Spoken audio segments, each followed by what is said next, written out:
All right, we will go ahead and get started. Good afternoon and welcome to the February 3rd, 2026 Salinas City Council meeting. We'll go ahead and call the meeting to order. Patty? Sorry. Buenas tardes. Esta reunión está disponible en español para los miembros del público. Las unidades de traducción se pueden obtener en la entrada de la rotonda. We do have the Zoom translator online. She's not here physically. So for those that need Spanish translation, translation is available in Spanish. For those that request translation, translation devices may be obtained in the foyer. Okay. Margaret D'Arrigo may join us via teleconference, so pursuant to California Government Code Section 54953, this meeting will should include participation by Councilmember D'Arrigo. Zoom webinar participation is available for members of the public. The Zoom webinar ID and link are available on the posted agenda on the city website. And with that, will everyone please rise for the Pledge of Allegiance? I pledge allegiance to the flag of the United States of America and to the republic for which it stands, one nation, under God, indivisible, with liberty and justice for all.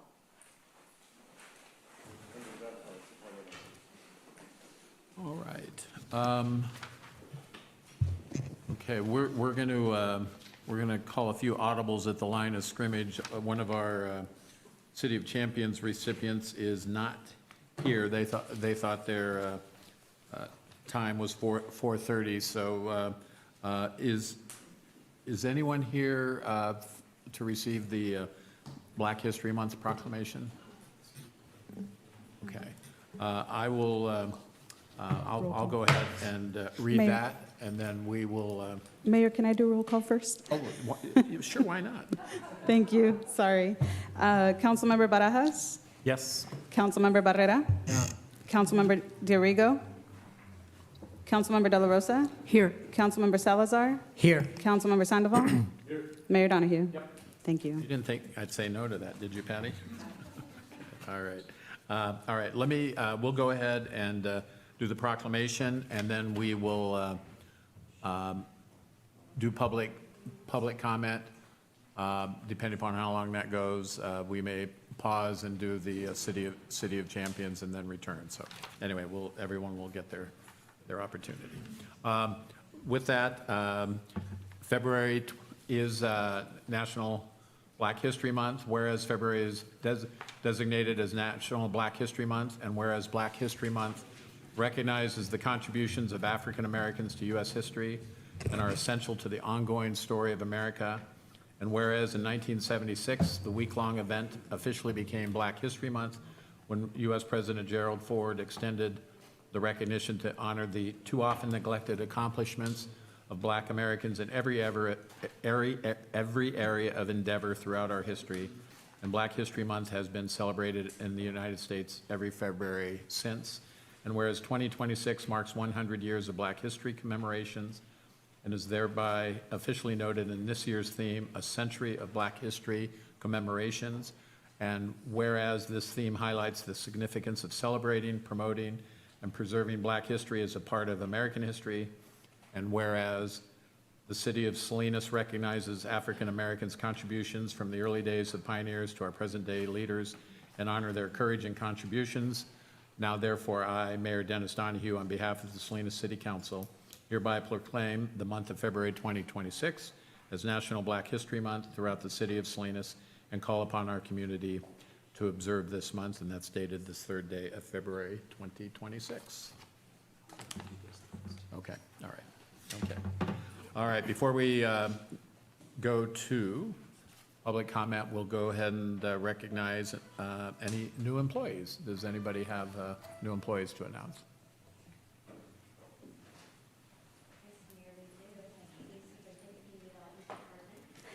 And in January, we welcomed Raul Correa as a Code Enforcement Officer 1 to our Code Enforcement Division. And Raul was previously working for Wildan Consultants, so he was already providing weekend and after-hours code enforcement through their services. So we're glad to have him on our permanent team. Adam Garrett was promoted from assistant planner to associate planner. Adam has been with the city since 2017, so we congratulate him on his promotion. All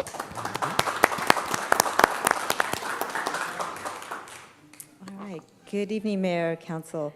I am excited to stand before you and introduce to you Nathan Q. He is our new Deputy Director of Economic Development. He'll be working across the departments in the city to advance our economic development strategy and working to manage our properties and our assets. So I'm really excited to have him. Before coming to Salinas, he worked for the city of Santa Cruz. He worked for the Santa Cruz County and the city of Long Beach, doing economic development and workforce development work and helping employers and small businesses get through COVID. He's a U.S. Air Force veteran with a background in economics from UC Riverside and an MPA from USC, focused on economic development. So I want to say welcome to Nathan. Thank you.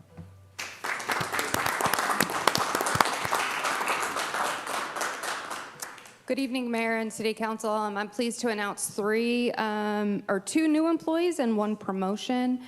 First, on our park maintenance team that's out there day in and day out, making sure our parks are safe and well kept for our residents. We have Ireneo Chavez.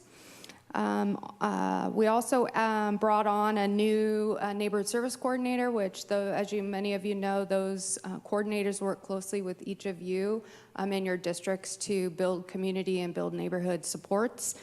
So we have Lizbeth Garcia. And then finally, we have a promotion on the library side. William Strong was promoted to librarian 2. So pleased to have all of these employees and promotions.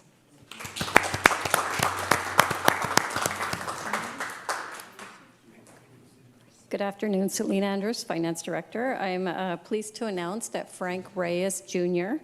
joined the city in January. He holds an associate's degree in business administration with a concentration in accounting.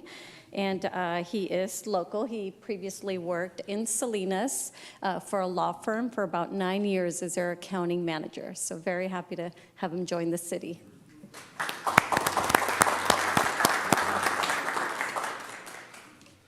Good evening, Mayor, council members, city attorney, city manager. I'd like to report Carlos Casa, Salinas Police Department. Somebody says I didn't recognize you.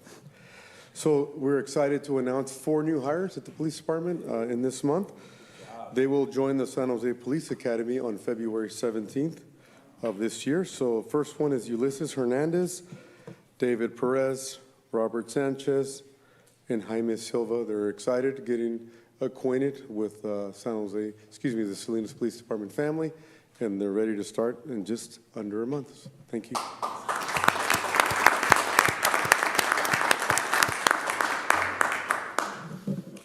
Good evening, Council. I'm here to let you know that we had 4 promotions within the Public Works Department. Leonardo Alvarez Chavez was promoted to a Public Service Maintenance 2. James McCann was promoted to the Public Service Maintenance Worker 3. Fernando Rizzo was promoted to the Division Manager over Development Engineering. And Andrea Rocha was promoted to Engineering Aid 1. Thank you.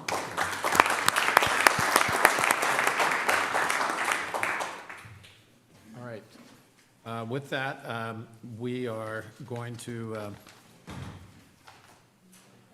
proceed to public comment. We are now open for public comment on items not on the agenda and that are in the City of Salinas' subject matter jurisdiction. Comments on consideration public hearing items and the consent agenda should be held until the items are reached. Public comments are limited to 2 minutes per speaker.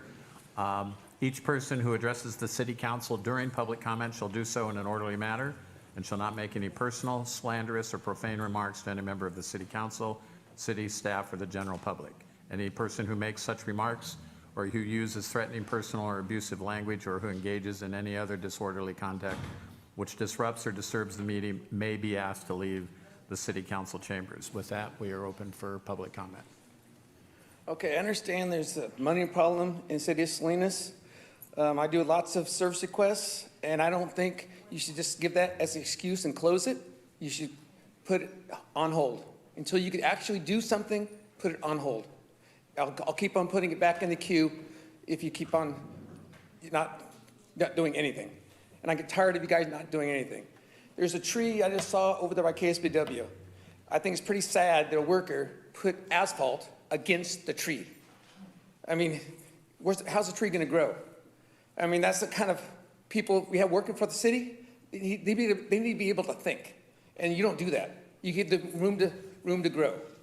And then also too, I replied to one of my service requests and said in the comments, I told them to, what I just told you, in the future, put them on hold. Well, they gave me another service request acknowledging that they said that, but they didn't say that they were gonna start putting on hold. So if you can't do the work, then don't take credit for it. And I get tired of the roads not doing anything. And you replace sidewalks with cement, not asphalt. So we had a perfect one at my mother's house, and 20 feet should be cement. And the tree's gone, so it's not gonna crack. So they didn't asphalt, they didn't form it. It should have been concrete and be there for 50 years. So why wait until 25 years when it's gonna, way before that, you're gonna have to replace that asphalt or repair it. That's why you don't use asphalt for sidewalks, just for streets. So I get tired of you guys getting away with using substandard material for the obvious. I've never seen asphalt put on sidewalks, and it shouldn't be done. And I don't know why you guys get away with it. So this Public Works, they need to start doing their job. Or somebody should be telling Mr. Jacobs to tell his guys to do the job right. Thank you. Thank you.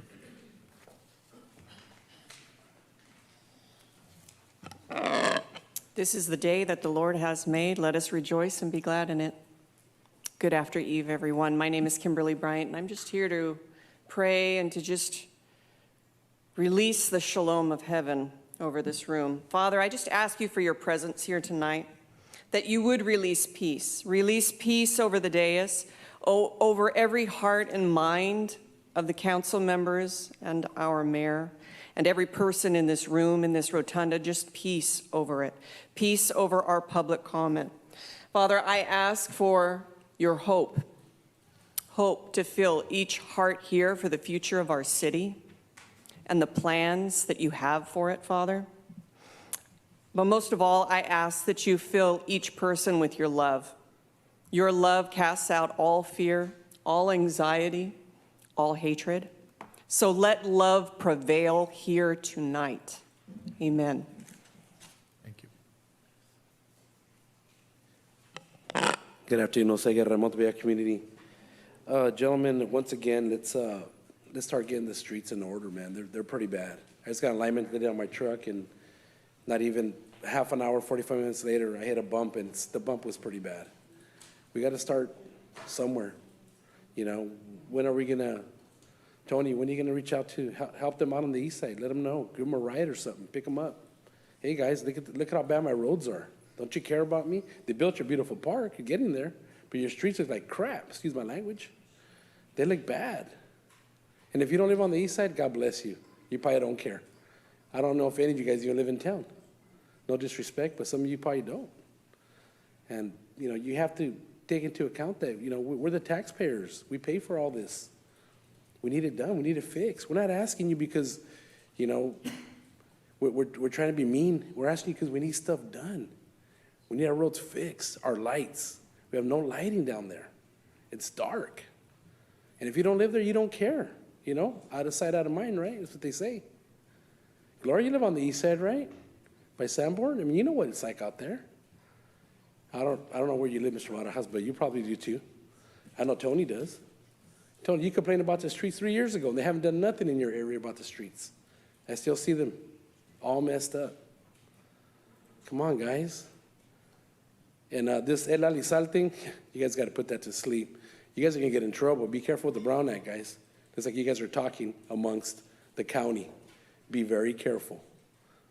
Because we find out that you are doing that, I'm going to sign the petition to dismiss you guys. I'm going to have to do that. Don't do it. Be careful what you do, guys. I'm not threatening you. I'm giving you a fair warning. Be, you know, productive. Do things right, guys. Please. God bless you guys. Have a good day.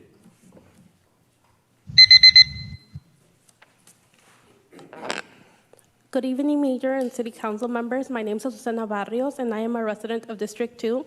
And this evening, I stand in front of you as a resident and the General Coordinator for Frente Indígena de Organizaciones Binacionales, or Salinas Comité, or also known as its abbreviations, FIOB. The committee is composed of volunteer members in the community whose purpose is to bridge and connect indigenous communities with local and state authorities and institutions in Salinas. Our goal is for our communities to be recognized, heard, and respected, not only to be visible, but also to have safe spaces where they can live and share their traditions and ways of life and preserve their culture.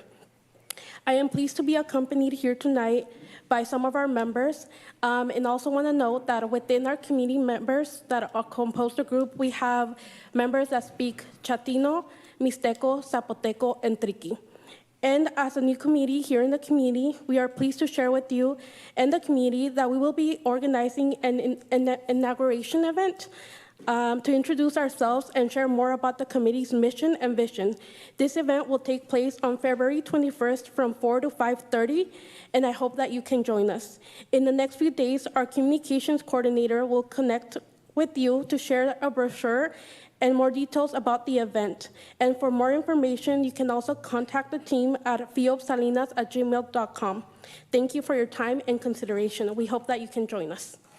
Thank you.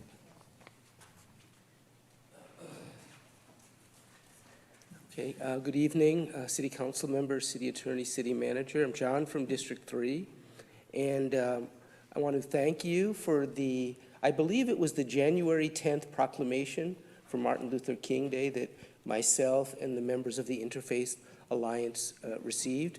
As you know, we had a wonderful event on Sunday, January 18th, candlelight march and vigil in honor of Dr. King. Thank you for the allowance to use some of this wonderful space here, including the courtyard. We had a beautiful ceremony. If you weren't able to make it, I understand the ceremony did post on YouTube recently, thanks to our wonderful city videographer, Wes. The emphasis of the day was remembering both Chavez's and King's approach toward nonviolent action and practices so that we're careful in the direct action that we pursue. We at the Interfaith Council see that there's potentially violence every day that we see, and the specter of that is on the horizon, and we want to prepare the community to be nonviolent in our responses. We ended with King's 6 nonviolent practices as a reminder to the community. It was really cool. It turned into an open mic event, which was really cool to see. People had a chance to speak about relationship with Chavez, speak about personal relationship with King, but everybody circled around to our hopes for a peaceful 2026 in Salinas. So once again, thank you for that proclamation. It got the whole ball rolling. Thank you. Thanks, John.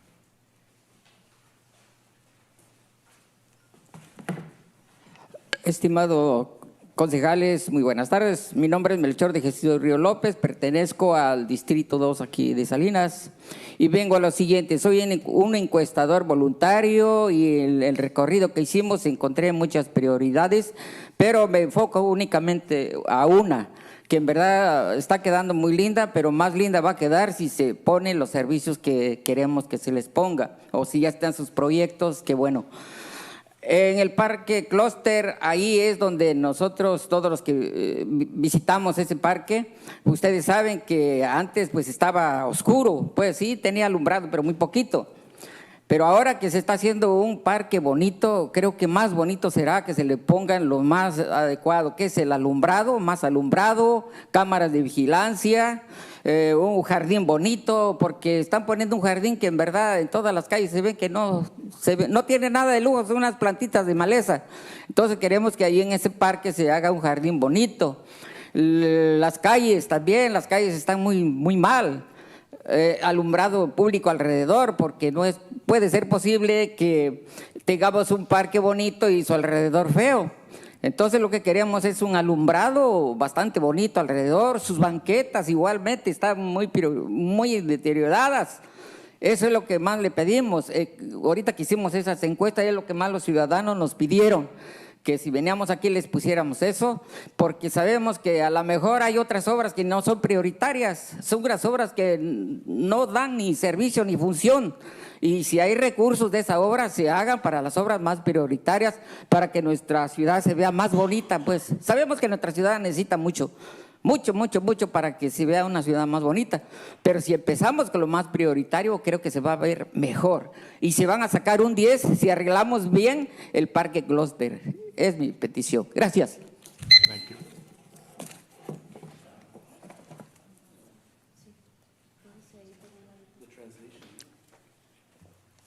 Buenas tardes, mi nombre es Marina Zárate. Marina, permítame.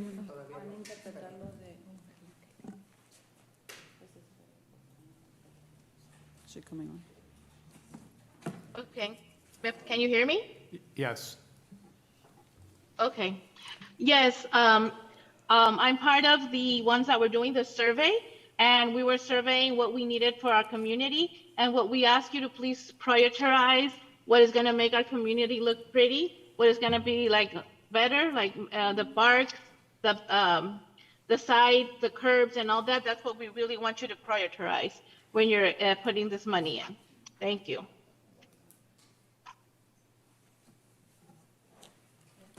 Adelante, señora. Buenas tardes, mi nombre es Marina Zárate. Soy voluntaria de las encuestas y muchas personas me dijeron que se necesitaba un semáforo por la Sambor, ahí donde está la Fufurles. Ahí ha habido muchos choques y pues se necesitan muchos semáforos de luces para que haya más protección para nosotros las personas cuando crucemos las luces. En esa luz, en la Fufurles, se ocupa mucho, hay muchos choques ahí. Hello, yes, I'm part of the people that are also doing the survey, and a lot of people say that we need more lights, like mostly in Sanborns. There's a lot of traffic accidents. There's a lot of accidents. A lot of people are being affected because of that. So we need more lights in that crossroad. Thank you.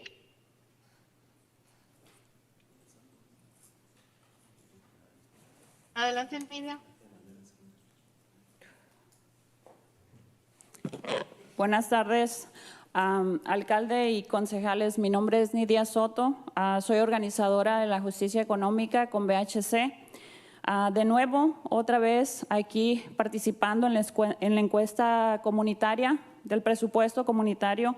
Hace una semana, exactamente hoy, que empezaron los voluntarios de nuestra base, de la escuelita de BHC, como voluntarios para mejorar la comunidad y esperan ser escuchados por ustedes. Escuchamos entre unas prioridades, centros y bibliotecas, cruces peatonales seguros, desarrollo económico, como mejorar los salarios en Salinas, viviendas, infraestructura y seguridad. Pero lo que nunca escuchamos es que la ciudad debe de invertir y gastar sus fondos en construir un arco que diga el Alizal. Jamás lo hemos escuchado. Ese dinero o esos fondos lo pueden invertir mejor, por ejemplo, Constitución, el Parque Constitución, que es su distrito, concejal Barajas, que es el distrito del supervisor Luis Alejo, ¿verdad? De parte del condado de Monterrey. Un cruce peatonal seguro ahí, donde los que vienen a hacer deporte están cruzando seguros, donde pueden usar el estacionamiento que está enfrente al cruzar la calle. Eso sería algo factible, donde usar esos fondos, donde nuestros jóvenes están haciendo deporte, donde nuestra ciudadanía está segura cruzando un cruce peatonal. $700,000 usándolos en un arco. Por favor, escuchen la comunidad. Gracias. Esto es de parte de la comunidad. Good afternoon. My name is Nidia Soto. Good afternoon, Mayor and City Councils. I am part of Economic Justice and BHC. And once again here, I am giving my comment regarding the survey. We have We started with a survey regarding the budget. The volunteers in La Escuelita, we have been talking to our bases for a week now, and we want to know what the community needs and what they need. And we have heard about better resource centers, libraries, safer crosswalks, economic development, better salaries, houses, better security. What we have never heard them say is that they want an arch in Alisal that says Alisal. Nobody says that they want that. Nobody needs that. That is a lot of funds that are going to that. And for example, it's the Constitution Park that is part of the district from Council Member Barajas and Luis Alejo. There's that park there, and we should have a safer crosswalk there. A lot of youth like to go and practice their sports there, so the safe crosswalk would be a better investment of our funds, so they can play at the park and then they can park in front. There's a parking lot there where there should be like safety signs or beacons so they can cross safely. But $700,000 on an arch, please, I've never heard of that. Thank you. No sé si el número que aparece cuando haces el final encuesta en línea es el correcto, Patricia, pero aparece 495. No sé desde cuándo empezaron.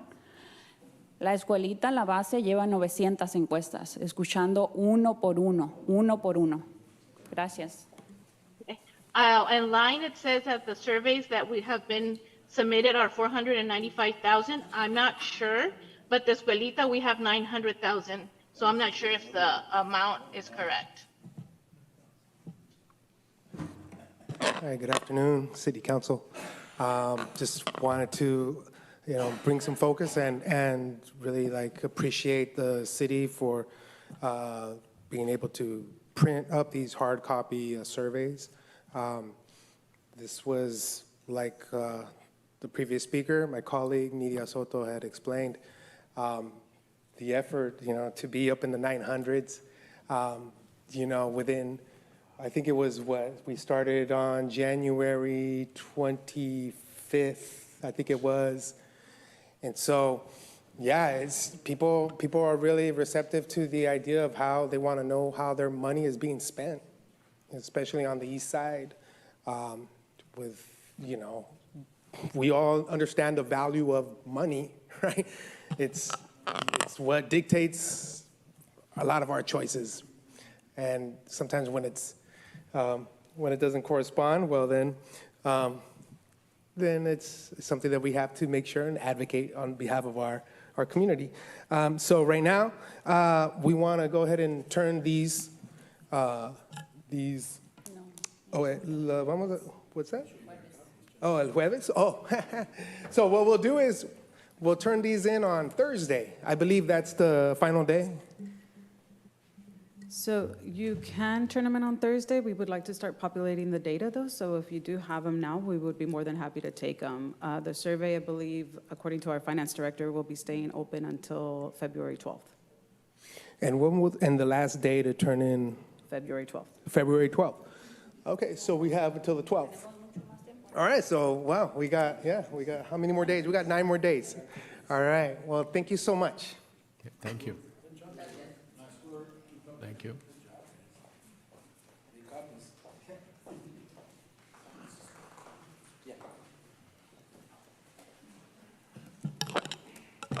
Looks like a lot of work. Name is Eric Peterson. Last couple of meetings, I pointed out that Mr. Barajas is more interested in utilizing city resources against somebody he doesn't like than actually doing his job. And I don't know if he's caught up on appointments yet. I wasn't able to check. But based on some of the questions he's asked on agenda items, this thing is not working right. Based on some of the agenda items, the questions he's asked on agenda items, it seems there's a very good chance he's not reading staff reports. And Mayor, he's your protege. Hopefully you can get him to start doing his job. That would be something not just good for District 1, but good for the whole city. Thank you.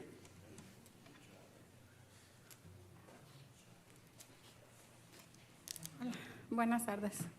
Se me hizo un poquito tarde porque tengo cosas que hacer, tengo que, incluso trabajo, pero también ahora descansé, por suerte. Y recogí a mi hija, la llevé, le di de comer y ya vine. Entonces, mi comentario público es que yo soy voluntaria. Soy voluntaria en el poco tiempo que tengo para juntar sobre la encuesta de esto que el salario mínimo está muy bajo. Está muy bajo y realmente no nos alcanza. Luego también hablando con personas me han dicho que la salud médica es una prioridad. ¿Por qué? Porque hay muchos que tienen medical, pero aunque tienen medical, tienen que estar pagando medicinas y otras cosas. Dice, no entiendo cómo nos van a alcanzar, el dinero no nos alcanza. Dice, ¿por qué? Porque pues tenemos que pagar renta, biles, esto y lo otro, y luego aparte medicina. Habemos otras personas que no calificamos para medical ni ninguna aseguranza. Fui yo a la Natividad porque traigo un problema en mi pie derecho para ver un especialista del pie. Y me van diciendo que una persona que viene, un especialista, viene 2 veces a la semana. Y que por eso tienen las citas muy lejos. Entonces me quedo, digo, ¿qué pasa? Necesitamos ahí que por favor nos apoyen. Si hay un dinero que tengan por allí, por favor úselo para el beneficio de la comunidad, porque estamos necesitando. Yo no tengo ni medical ni nada, pero yo dije, bueno, voy a ir y que me digan un presupuesto y a ver qué hago.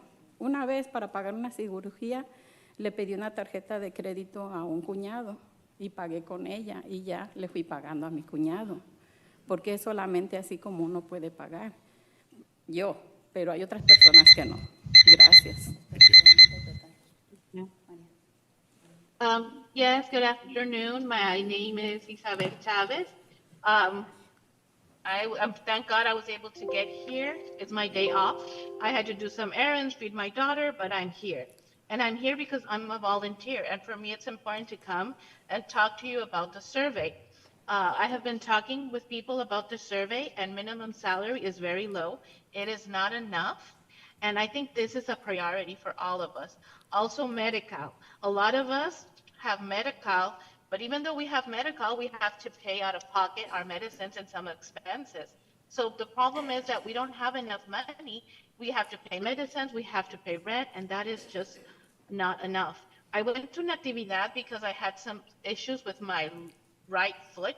And the thing is that at Natividad, they told me that they have a specialist, but he only comes 2 times a week. So they gave me an appointment, but it takes so long to be able to get seen by them. So I think if you have money there that you can invest in health, that would be something that would really be beneficial, because there's a lot of people that don't even qualify for Medi-Cal, so they don't even have insurance. I had to get a surgery, and the problem is that I wasn't able to pay it, so I had to ask for my brother-in-law to let me pay the surgery with his credit card, and I'm paying that surgery little by little. That is my case, my story, but a lot of people don't even have that. Thank you. Thank you. Thank you.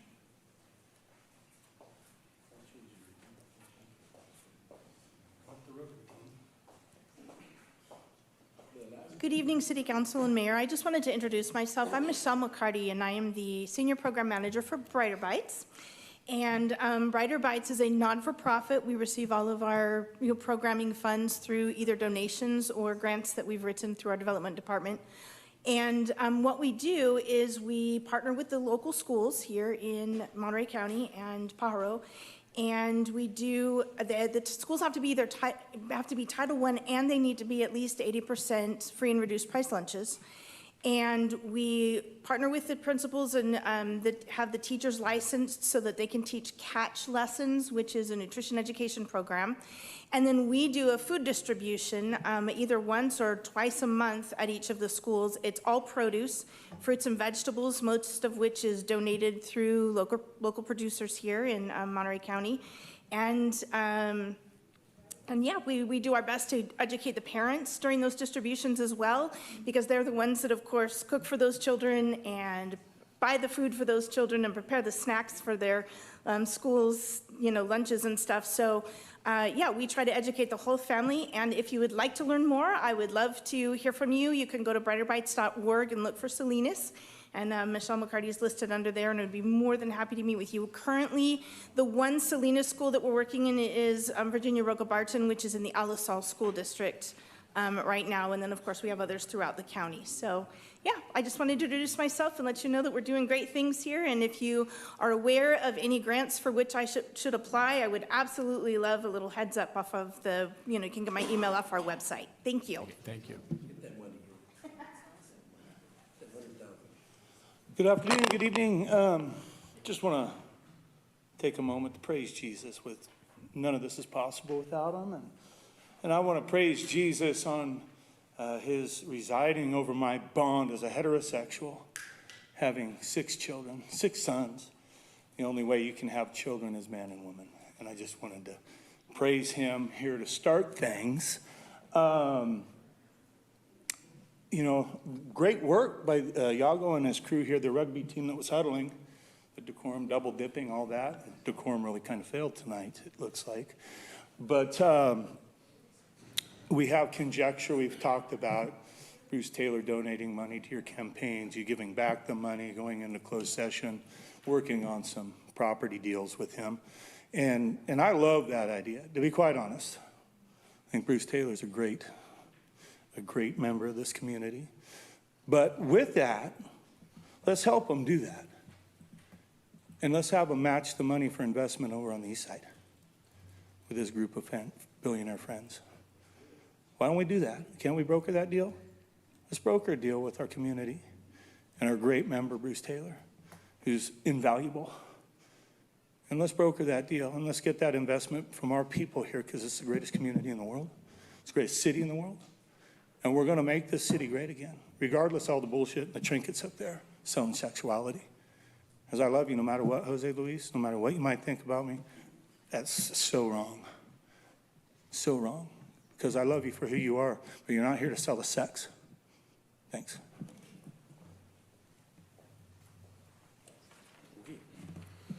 Hello, my name is Joe Alvarado, District 5. I wasn't going to say anything about this, but it's kind of in the back of my mind.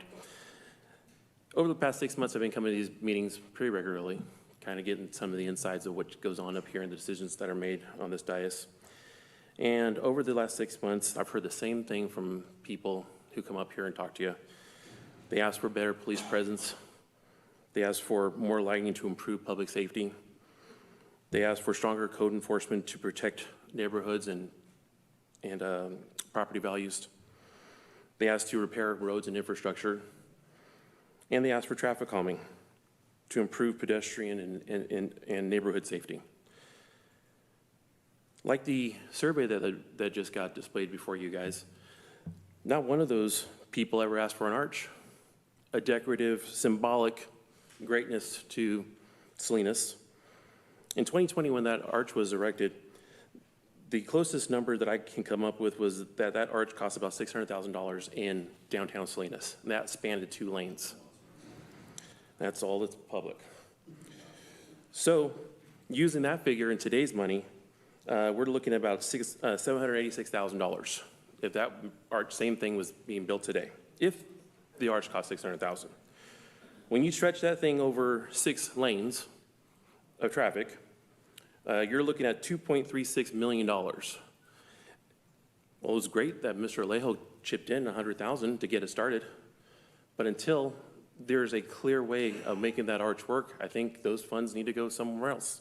Again, to the things that are important to the people of Salinas. It seems like it's going in one ear and out the other. I hope that, by saying this, you guys listen to the constituents. Listen to the people who ask you for help weekly. Thank you. Good afternoon, Mayor, City Manager, City Council. Piggyback what my friends here said.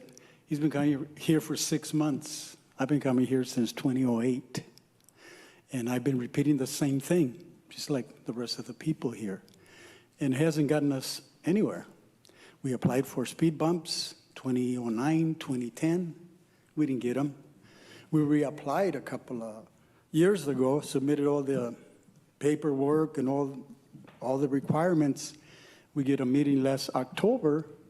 Oh, we can't do that because City Council only approved $250,000, and we have 20 years to go behind, and you need to go to City Council and ask for more money. Here I am.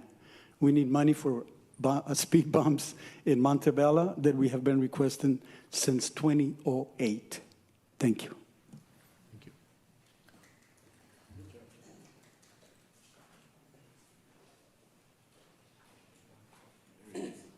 Wes Wise, Salinas Monterey County Homeless Union co-president. Want to bring up the fact that Rita Acosta, Make a Difference, is a book from 2012, the year. They had Tents by the Garden. And, you know, 2012, dude, is like 14 years ago already. So, like, these are stuff that we did during the Chinatown sweep in 2015. And basically, it just says, like, don't take away the only thing I have, you know? And this is from 2015. And it's like we talk about a peace breakfast and stuff. We want to talk about our faith, but it's works, man. You know, faith without works is no faith. You know, and this, like I said, this is stuff from 2015. And it's like, why is being homeless a crime? Does this pertain to the consideration item we're going to discuss? No, dude, do I come here every week and talk about stop the sweeps, man? So okay, but this I'm telling you, this is from 2015. I understand that. Why you guys are doing silly stuff. So please don't interrupt me. It says, "Show me where can I go to be homeless," and here we are still. This is an item. Public comment is for this is an item that you're going to have plenty of time to speak on. Okay, so there's Union Pacific tracks. No. This has nothing to do with the ordinance. I've not mentioned anything about it. So what you're doing is taking away my time. I need my time back. You can have your For time. interrupting me, dude. You shouldn't be doing this.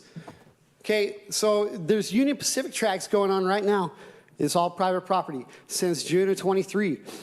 You pushed April of 23. The city pushed everyone off of Chinatown, off of Soledad Street, off of Market, onto the train tracks.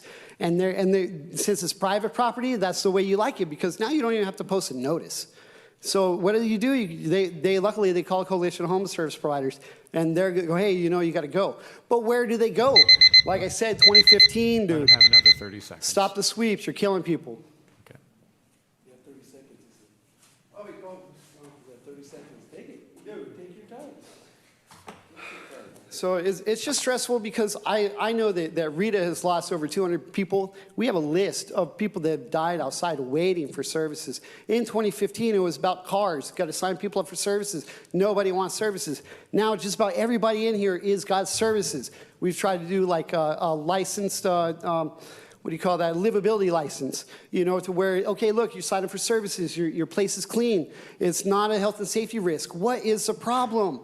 People need this is affordable housing already, what they can afford to have. What they need is an address. They're not homelessness. It's addressless. They need somewhere to be 24 hours, 7 days a week. Stop the sweeps.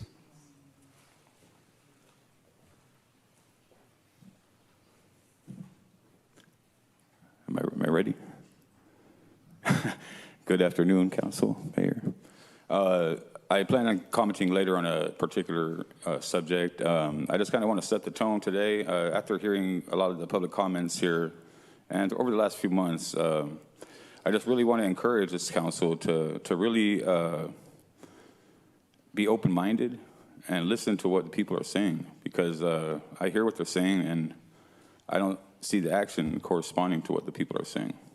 And so that's all I ask today, is that when we hear these comments, that you take these things into consideration and really take action based on what people are saying. Thank you. Thank you. All right. All right, is there anyone on Zoom?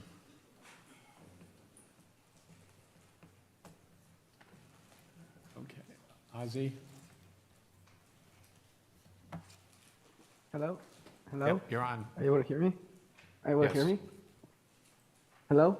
Yep, you're good. Okay, so I do want to comment right now. What happened to West White? What happened around to West White being censored for his free speech, and it's unacceptable. as you can see, West White didn't mention the agenda. He's talking about homeless sweep. And again, West White didn't cross the line or anything. So I still think that you guys violating West White's First Amendment right now, which is unacceptable. And also, I do want to comment what happened to Anderson the Ball a couple weeks ago. And the censor of Anderson the Ball was pretty unacceptable as well. And the censor of Anderson the Ball was pretty unacceptable as well. I thought that was pretty like woke or straight to like, as opposed to like dissent. In general, I'm very disappointed. I'm very disappointed with Salinas City Council way it has handled business right here.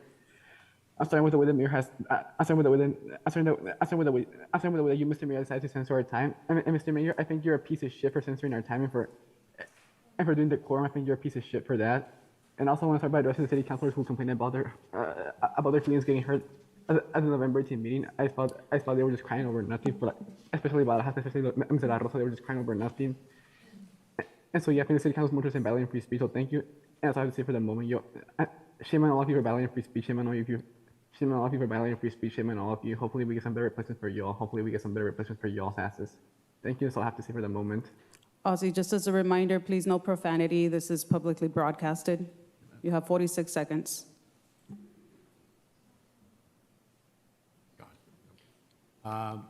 Is it Catherine? Yeah, Catherine.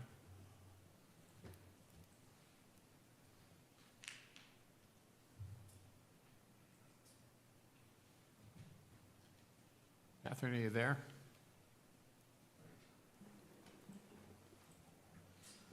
Catherine, go ahead, 2 minutes.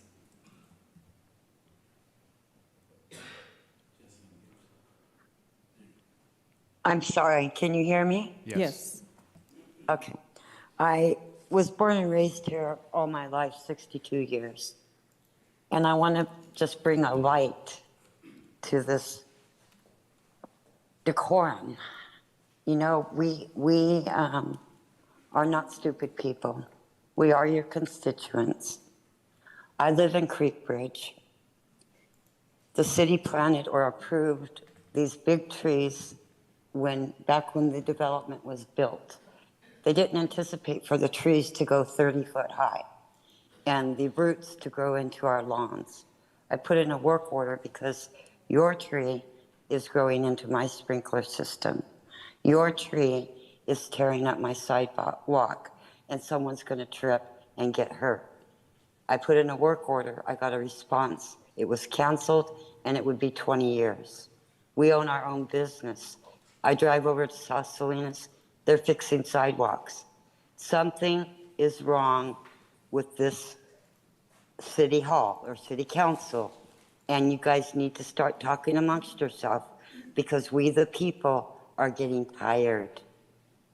It doesn't take rocket science. All you gotta do is get off your chair and walk around your district, and you would know the things that you need to be working on. An arch, we don't need no more arches. We have one, and it's beautiful. We don't need to have an arch in every city, county, whatever. That is a waste of money, and it's despicable that it's even on the table. Thank you. Okay, thank you. All right, with that, we will close public comment, and we will, yeah, Jose, is your group here? They are, okay. Right. Thank you, Mayor. So tonight I have the opportunity to recognize a pretty neat group called the Crew Runners, and if you guys want to make your way up to the podium in the meantime, while we get our comments started. So the Crew Runners is a running club based in downtown Salinas, born back in September of 2023. They're a free runners club that has over 221 local members. They meet every Tuesday at 6:30 here in downtown Salinas. They jump around from business to business, bringing their group of runners to them, meeting there, supporting that local business, going on a run, and then just building general community around healthy activities for local families and youth. They provide extensive opportunities for community engagement, doing everything from fundraising over $10,000 since their inception for local nonprofits through the Salinas PAL for organizations like Jacob's Heart and Relay for Life. Notably, if you remember Relay for Life this past year, they were the folks that organized the run around Salinas with the purple balloons, right? So if anything, you guys can definitely remember them for that. But tonight I have an opportunity to recognize them for all the great work that they do and that they will continue to do because they're deeply rooted in our community and are all about giving back to our community. So with that, I want to give the floor to Marlene and a few other folks who wanted to share some things about the Crew Runners Club. Hi, my name is Marlene Garcia. I am the founder a co-founder to the Crew Runners. It started off as a small adventure trying to bring in people into my small business and that share the same love for running. And it's just grown into something so beautiful here in our community. We were born in downtown Salinas and we've stuck to downtown Salinas. And it honestly is just to have fun, run, get people moving. And while we do that, support our local businesses, support our local organizations. And we invite every single one of you to stop by our runs. It's honestly grown, I don't say this because it's ours, but it's just grown into something so beautiful, and everyone's super supportive, super inspiring, and they're all different faces and paces. And yeah, like I said, we invite you to invest in something like this, a local group that is full with local individuals or that just have the love for Salinas. Because we have people that come from Hollister, from Gilroy, from Monterey, just to run in our run club. So thank you so much for this recognition.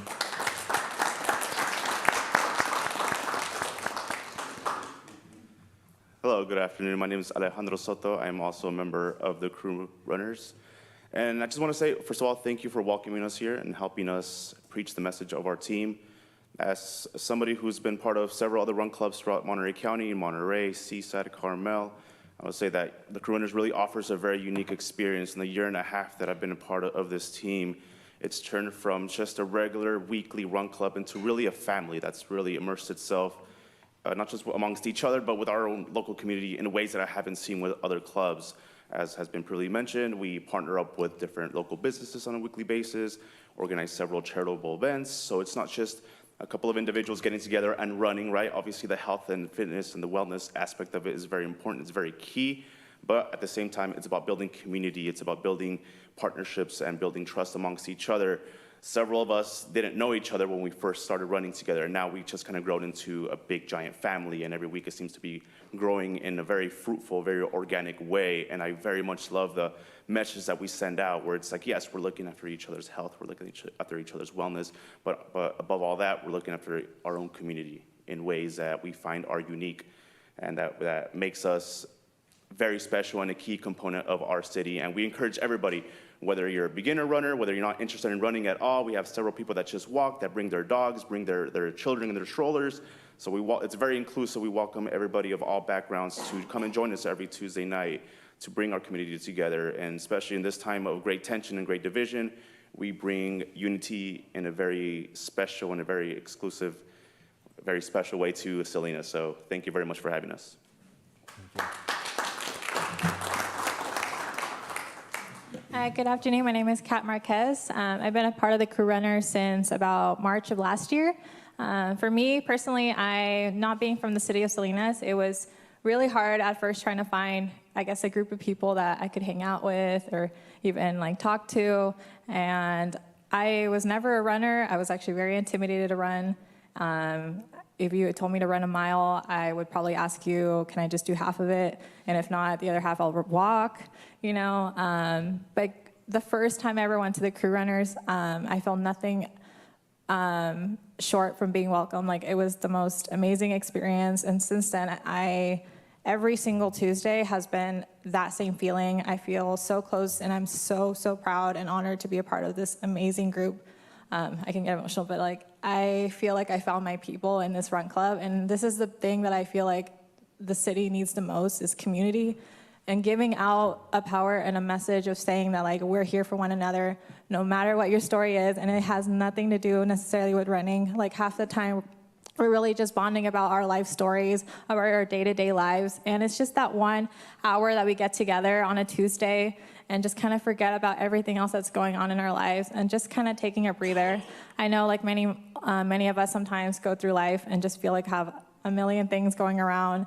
My head is going like 100 miles per hour. But to me, the way I kind of see it is like when I go to the crew runners and when I go to this run club, we kind of have an inside joke sometimes where we say like, this day we're going to take it easy, depending on the pace. But it kind of is what we feel like. It's like, yeah, we're going to take it easy. Like, it reminds me to take things like 1 mile at a time, kind of one thing at a time. And if that's my 1 hour that I dedicate to just being free, to just kind of clearing my mind, I'm just really happy that I get to do it alongside this group of people. And I'm just really proud of what we're doing for the community. And I feel proud of now, you know, to be able to serve my community that I've only been a part of not even 3 years, but I'm just hopeful that we're going to continue doing great things for the community. And I really hope that we spark a new energy for the future generations as well, because this is the kind of things that I feel like we can, like I said, these are free runs, and if we can do something like that and continue to opening up, you know, different runs throughout the year, different events, we talked about the Relay for Life, other opportunities that we can do to bring the community together, this is the place to be. And like I said, I'm very honored to be a part of this group, so thank you. Awesome. Thank you, folks, for sharing some of those words with us. So with that, we would like to present you a certificate of recognition on behalf of the City of Salinas to the Crew Runners Club for your dedication to community wellness, youth support, and local engagement in the City of Salinas community. Thank you, and if you'd like to join us, we'll shake your hands and we'll take a picture here in the middle.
All right.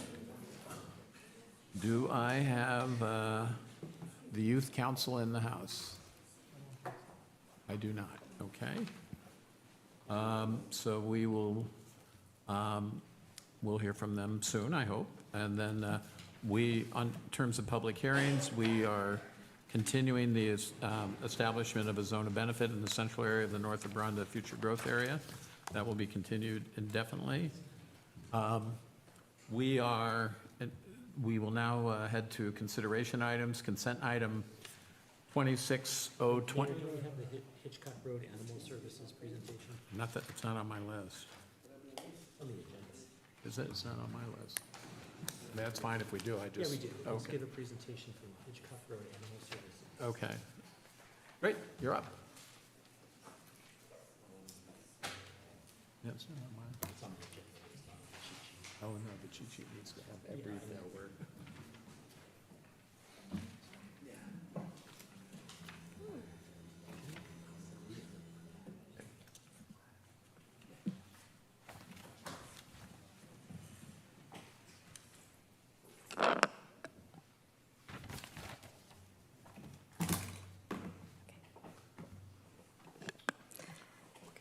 Hi, thank you guys for having me, Council, Mayor Donahue, City Manager, and City Attorney. I'm Cindy Burnham, and I'm the administrator at Hitchcock Road Animal Services, which is the joint powers agency between the City of Salinas and the County of Monterey. 2026 marks our third year as an official joint powers agency. And today I'm here to present our first strategic plan, which is really exciting. In my time on Hitchcock Road between the city and the county, we've never done a strategic plan, so this is very exciting. As a review, City Manager Mendez is a director on our board, as is Councilmember Diarrigo. And then for the county, we have Supervisor Church and CAO De La Rosa. Let's see here. Which way do I point? Point there. Okay. Oh, back. Okay. So in August of 2024, we were tasked with finding a facilitator for the strategic plan. And we were able to get Ramey and Associates to come and provide that strategic plan. We had a pretty short timeline. We wanted it done in just under 6 months. And so Ramey and Associates had also done the county's health department and Natividad strategic plan. So they were well-versed and able to help us with our timeline. We started in November 2024. Into 2025, we had some strategic planning meetings. We did our planning interviews. We only had 4 in-person meetings, and so we were able to get things going and moving along in that 6-month period, so that at the end of June of 2025, we had our first strategic plan. Some things we considered for the strategic plan for animal services is we reviewed other shelter strategic plans to see what were some of the key components in that. We did an analysis of best practices, operational excellence, policy governance, community engagement, animal welfare and outcomes, as well as data-driven decision-making. We wanted to make sure that we were getting all the key topics for this plan. We also did a SWOT analysis done by the board of directors, staff, and advisory to look at our strengths, which was dedication to the team, compassion for animals. Our weaknesses, most of those were related to budgetary and staffing constraints. Opportunities, there's always room for more partnerships, community outreach, and education. And threats to such a plan, rising costs, politics, veterinary shortages, processes, job competitiveness, so a wide range. We did some stakeholder interviews and focus groups. We wanted to make sure we could capture as many people as we could. We checked in with our core leadership and staffing groups. We checked in with our advisory committee members. We spoke to the State Animal Welfare Association. We invited local welfare groups within Monterey County to join in on the conversation. We offered it to our volunteers for input, and we did put it out to the community to get some community feedback. So our plan, we've got an overview of Hitchcock Road Animal Services, our mission, vision, and values. We've got a brief description of the process that we participated in. We came up with 3 goals and identified some strategies and metrics for those goals. And then looking ahead, just brief description of how the plan will be implemented and monitored. So our vision that came from this, ensure a high quality of life for animals and people through education, compassion, pet retention, advocacy, collaboration, and effective enforcement in Monterey County. There's not one mission that we do. All of these things tie into what Animal Services is. And our vision is animals and people thrive in Monterey County. Our first goal, deliver the highest quality animal services. So we want to ensure that we've got high quality animal intake management and best practices, and practices that support animal well-being, and expand our use of data to help us guide those long and short-term decisions so that we can also communicate with the public and our partners. We looked at outcomes. What does that look like? Maintain high caliber animal well-being services, increase pets return to owners. That's a really big goal, our goal, but something we do on a daily basis is, can the animal go home first? That's our first question. Improve data collection and transparency. We're always looking to see what can we add to our website, what information can we share. And so these are how we came up with these metrics. Average length of stay by species, live release rate, meaning how many animals are leaving by adoption, being returned to their owners, being transferred to a rescue partner. We're also looking at being very specific on the number of animals that are euthanized, as well as can we take some foster to adopts, meaning maybe you're not sure if you want to adopt, or can we turn a foster home, a temporary foster home, into an adoption? Our current process, a lot of these we were actually in process. So strategy 1, looking at our intake, 2 out of 5 strategies were done. We're already tracking info and our animal surrenders. We're improving resources for pet owners, and we're looking at ways that we can help share resources. Longer strategy of a community-based stray cat and dog management plan. That's something that we've identified that down the road we'd like to get our advisory group participating in. Enhancing practices that support animal well-being. 2 out of 4 of those are done. We've got adequate housing for shelter animals. We're doing vaccine and microchip requirements as required for both animal health and state requirements. And we're in process to reduce our length of stay and increase our live release rate, which is animals leaving through through the shelter. And expanding our use of data. We've done all those. We're constantly refining our metrics. We're trying to share publicly. We use our social media. Our Facebook page is probably our biggest outreach for the community. Goal number 2 is expand community engagement and partnerships to enhance animal well-being and ensure community health. We want to expand the education to our communities throughout the county. We actually just added a second educator and volunteer coordinator with the focus of community events and enhancing our foster program. So if anybody has events that you want animal services at, please let us know. We want to increase the volunteer base to support services.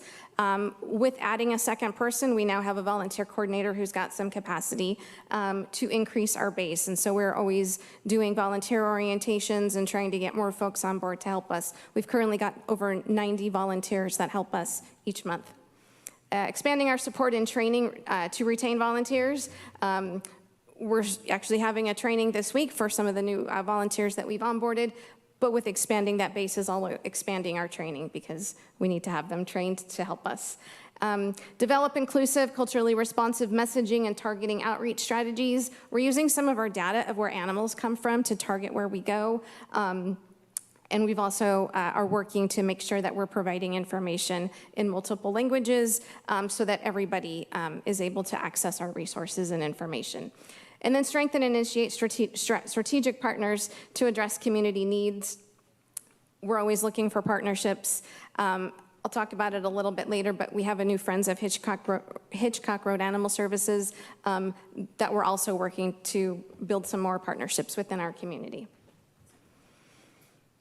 So some of our outcomes is expand culturally responsive outreach, expand and strengthen relationships with community partners, enhance community awareness and education. We're going to be counting some of our community events, counting our volunteers, the type of volunteer opportunities, and our hours, and capture the partnerships that we build.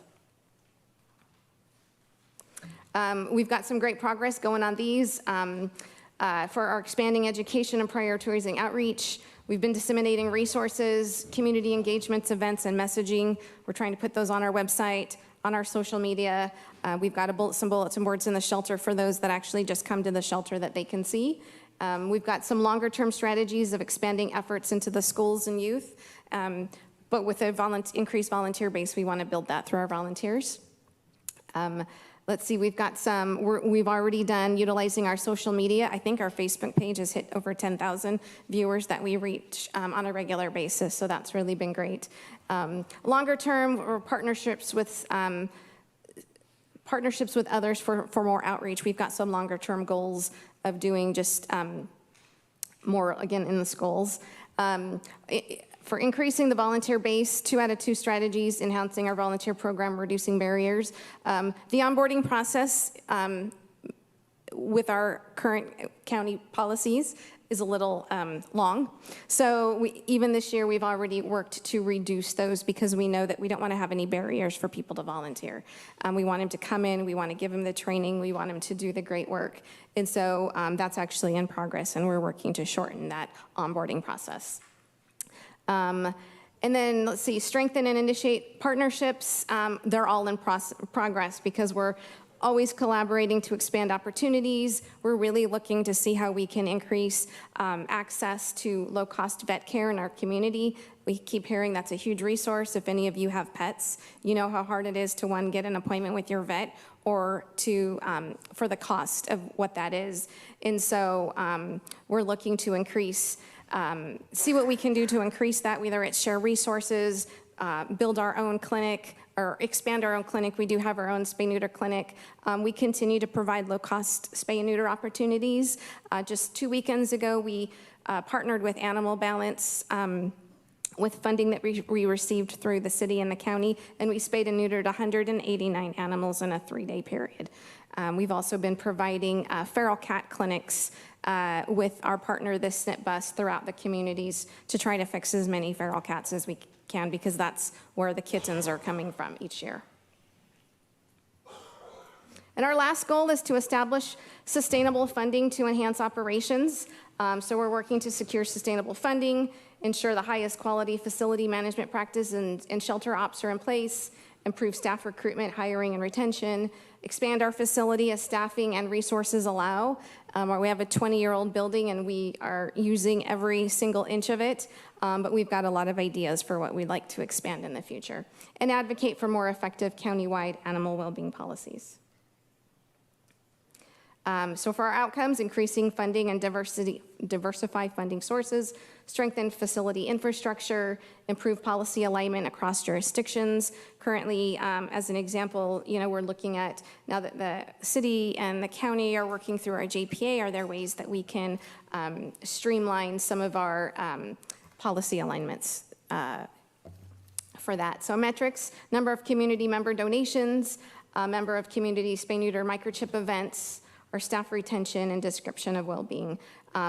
For the outcomes, for funding, like I mentioned, we do have a new Friends of Hitchcock Road Animal Services that is about 3 months old now, and so they're already planning some events and looking at grants they can apply for, and so that's a really great opportunity that has been much needed for animal services out here on Hitchcock Road. Ensure the highest quality facilities management. Like I said, we're exploring our vet services for critical care. Obviously, longer term would be looking at how we can do an overall facility enhancement, and we're always going to be asking for more staff because we need more to do more, as most other departments do. And then our last strategy, improving staff recruitment and hiring. We're working with the county to improve our recruitment and hiring process, and this will support the need to increase staffing and promote working environment that supports well-being. We have a really great staff, and so how can we further enhance their staff morale? So what's next for our strategic plan?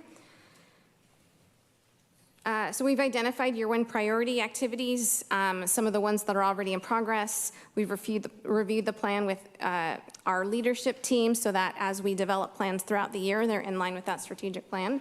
We're sharing it with the broader community, such as presentations like this. I did present to the Board of Supervisors in December. We've got some internal signage. It's on our website. We're sharing it on our social media. We've got some things at our community events that we're sharing. And then we're just going to keep moving forward, and we'll review it as the end of the 3 years comes up, and then we'll adjust and see where we're at by then.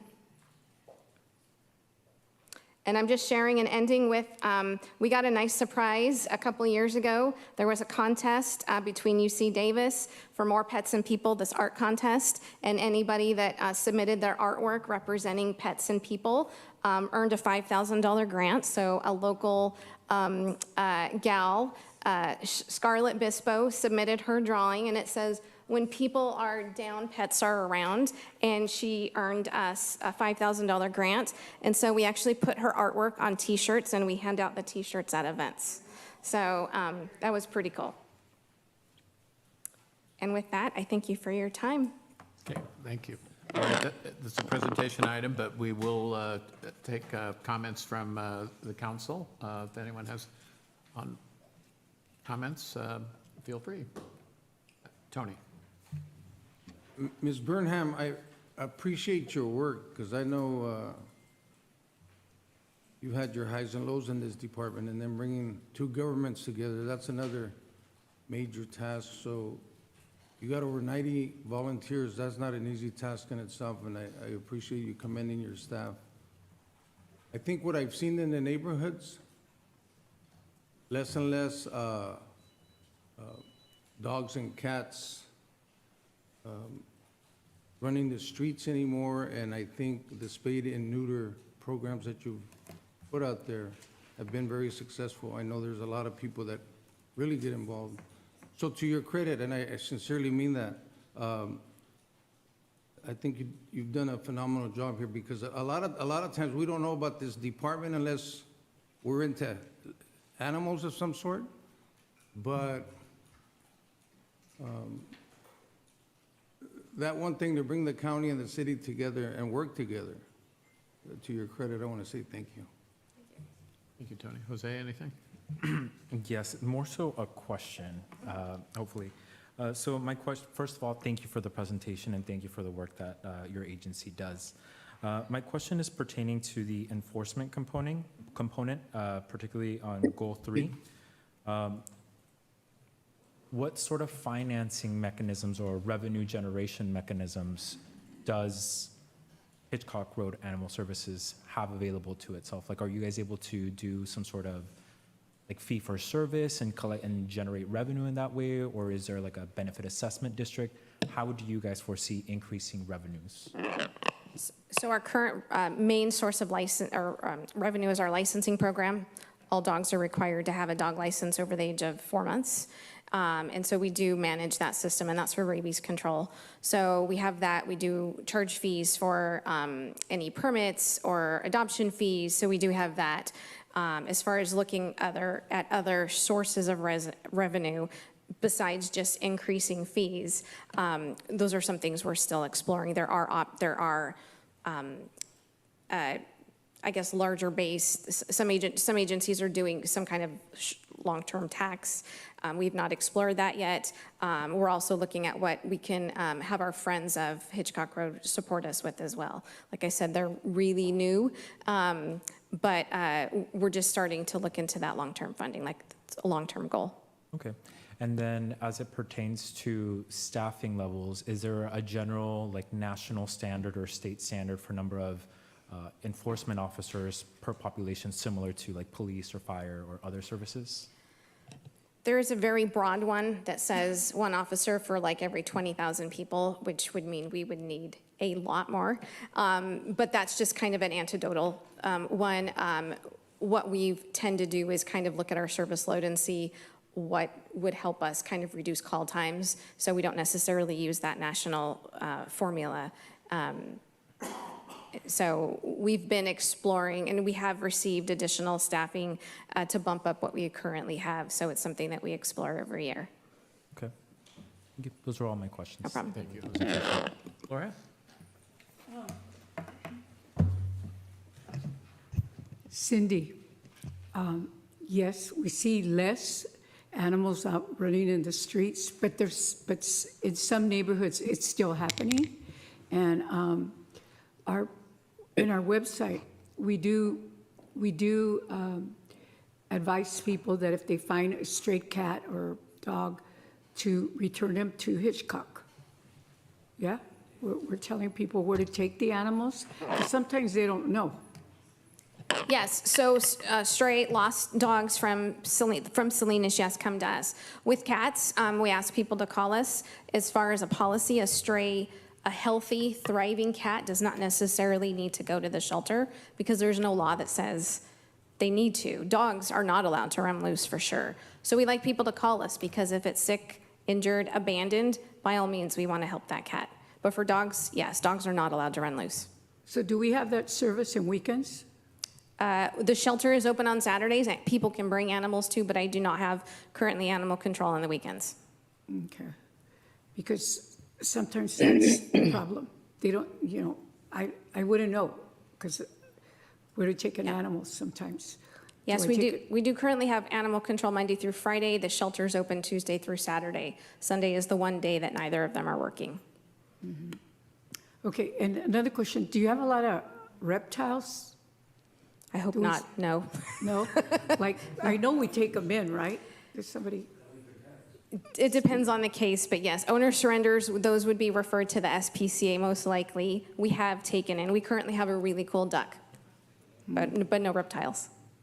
okay. Thank you, Cindy. Thank you for the presentation. Aurelio? Excuse me. I'm just curious to know, could you tell us a little bit about the history of your facility, right, being on Hitchcock Road? Always found it very interesting. You know, it's in our city outskirts, so you really have to commute there. So question number one, would like to know the history of the facility. The second one being, have you heard either from staff or volunteers or residents of that being a possible barrier, like having to travel that extra distance to view and possibly adopt a cat or dog? Or Yes, so the history, there was the city shelter and the county shelter out on Hitchcock Road. County shelter was built, I believe, in 2003. The city shelter was built just prior 1999, when a law passed. And so I think the county facility is actually on a city property with a long-term lease. And so that's kind of how they ended up there. Okay. There was a law that passed in 1999 that extended the length of time that jurisdictions had to hold animals. Prior to that, they were all at the SPCA. With that law changed, the SPCA was no longer able to house animals. So that's when the city and the county shelters were created. In fact, the first county shelter was out at Rancho Cielo before it was Rancho Cielo. That's where one of my first offices was, if that dates me. But as far as barriers, we do find that's a barrier. Buses don't go out there. It's not necessarily a safe place to ride your bike. I've tried it only once. And so, but we do have folks take Ubers and taxis and get rides and stuff, but we are out in the fields. last question. Then I'm just curious, would there be an opportunity then? Hopefully there's not another barrier in terms of transportation, but bringing some of the animals over here, maybe the dogs to the local dog park here and set that up so that people can come and volunteers can also be out and getting those waiting for adoption to have some free time? Absolutely. We do go out in the community. We call them just offsite adoption events. We're always looking for more places. So if folks have events they want us to come to, we'll be more than happy. We're also starting kind of internally and seeing how it goes, offering some cuddle zone events where we'll bring some cute puppies and kittens. You guys, some of you will see it here at City Hall on Thursday. So yes, we are aware that folks not always want to come to the shelter. So we are always looking for opportunities to bring critters out to the community. And lastly, thank you for all your work. We adopted from your site out there and had a wonderful, lengthy relationship with our Chihuahua. We named him Rio, AKA Little Papas. And so I know that those that come and adopt are really in for a treat. So thank you for all your work in protecting and safeguarding them and everything else in between. Thank you. Thank you. Thanks, Margaret, anything? Yes, can you hear me? Yep. Okay, great. Thank you, Cynthia. Thank you for the work that you and your staff do. I'm very new to the board, so I'm just learning about the challenges you're facing, mostly resource related. And having such a limited staff and being able to do so much good work is really impressive. I think your cuddling program is great. What a great way to volunteer to hold a little kitten or a puppy. I think that's a beautiful thing. So keep up the good work and come back to us when you need more support, because I think we all recognize the healing effect of pets in our lives and that they're a very important part of our community as well as people. So thank you for everything and a great presentation as well. Okay, thanks, Margaret. Okay. And thank you. Okay, well done. All right, very good. I like the cuddle events. I told my wife about the puppy that came to City Hall today. I was too late, but maybe next week. You can bring it back. Okay, that one she might like. So, very good. Thank you. All right. With that, I think the Youth Council has shown up. So you are You are up.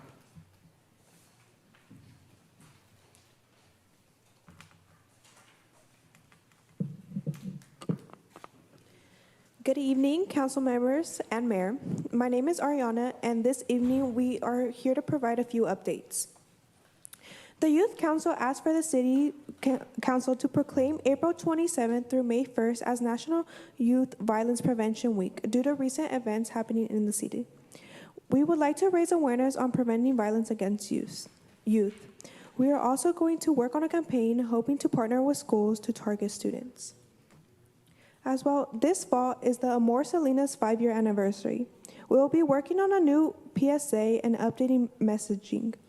We will also begin an Amor Salinas High School Challenge. Earth Day is coming up, so we would like to encourage everyone to start thinking about our city's beautification. Hi, I'm Sabrina, and I have an update from the School District Superintendent's Advisory Committee. They're currently working on 4 problems that they've noticed around their schools, and those are restroom cleanliness, courses, and mental health. So yeah. Do you guys have any questions? Well, let's see, any comments? All good? All right. Thank you. Thank you. We're glad you made it. Okay. With that, let me see where I am here. Okay, we are going to proceed to consideration items. Do I need to have the? No. Okay. All right, we will go ahead and jump into the, we'll look for Selena for a staff report. The consent item 26025, approval of 2026 fire equipment. Please and direct purchase requires a presentation from staff. As such, we will take that item first as a consideration item. So, Selena, you're up.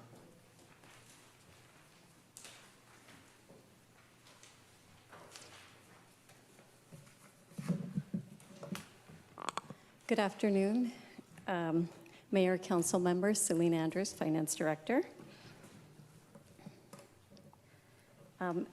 The city's financial advisor, Craig Hill, NHA, is also here, and he'll be available for questions after the presentation. Thank you. The item before you is an equipment lease. It's a financing arrangement for the purchase of new fire apparatus.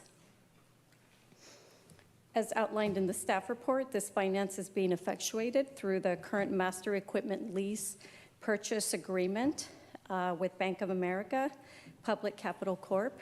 You may recall that this is the same agreement that we used for the 2024 equipment lease purchase.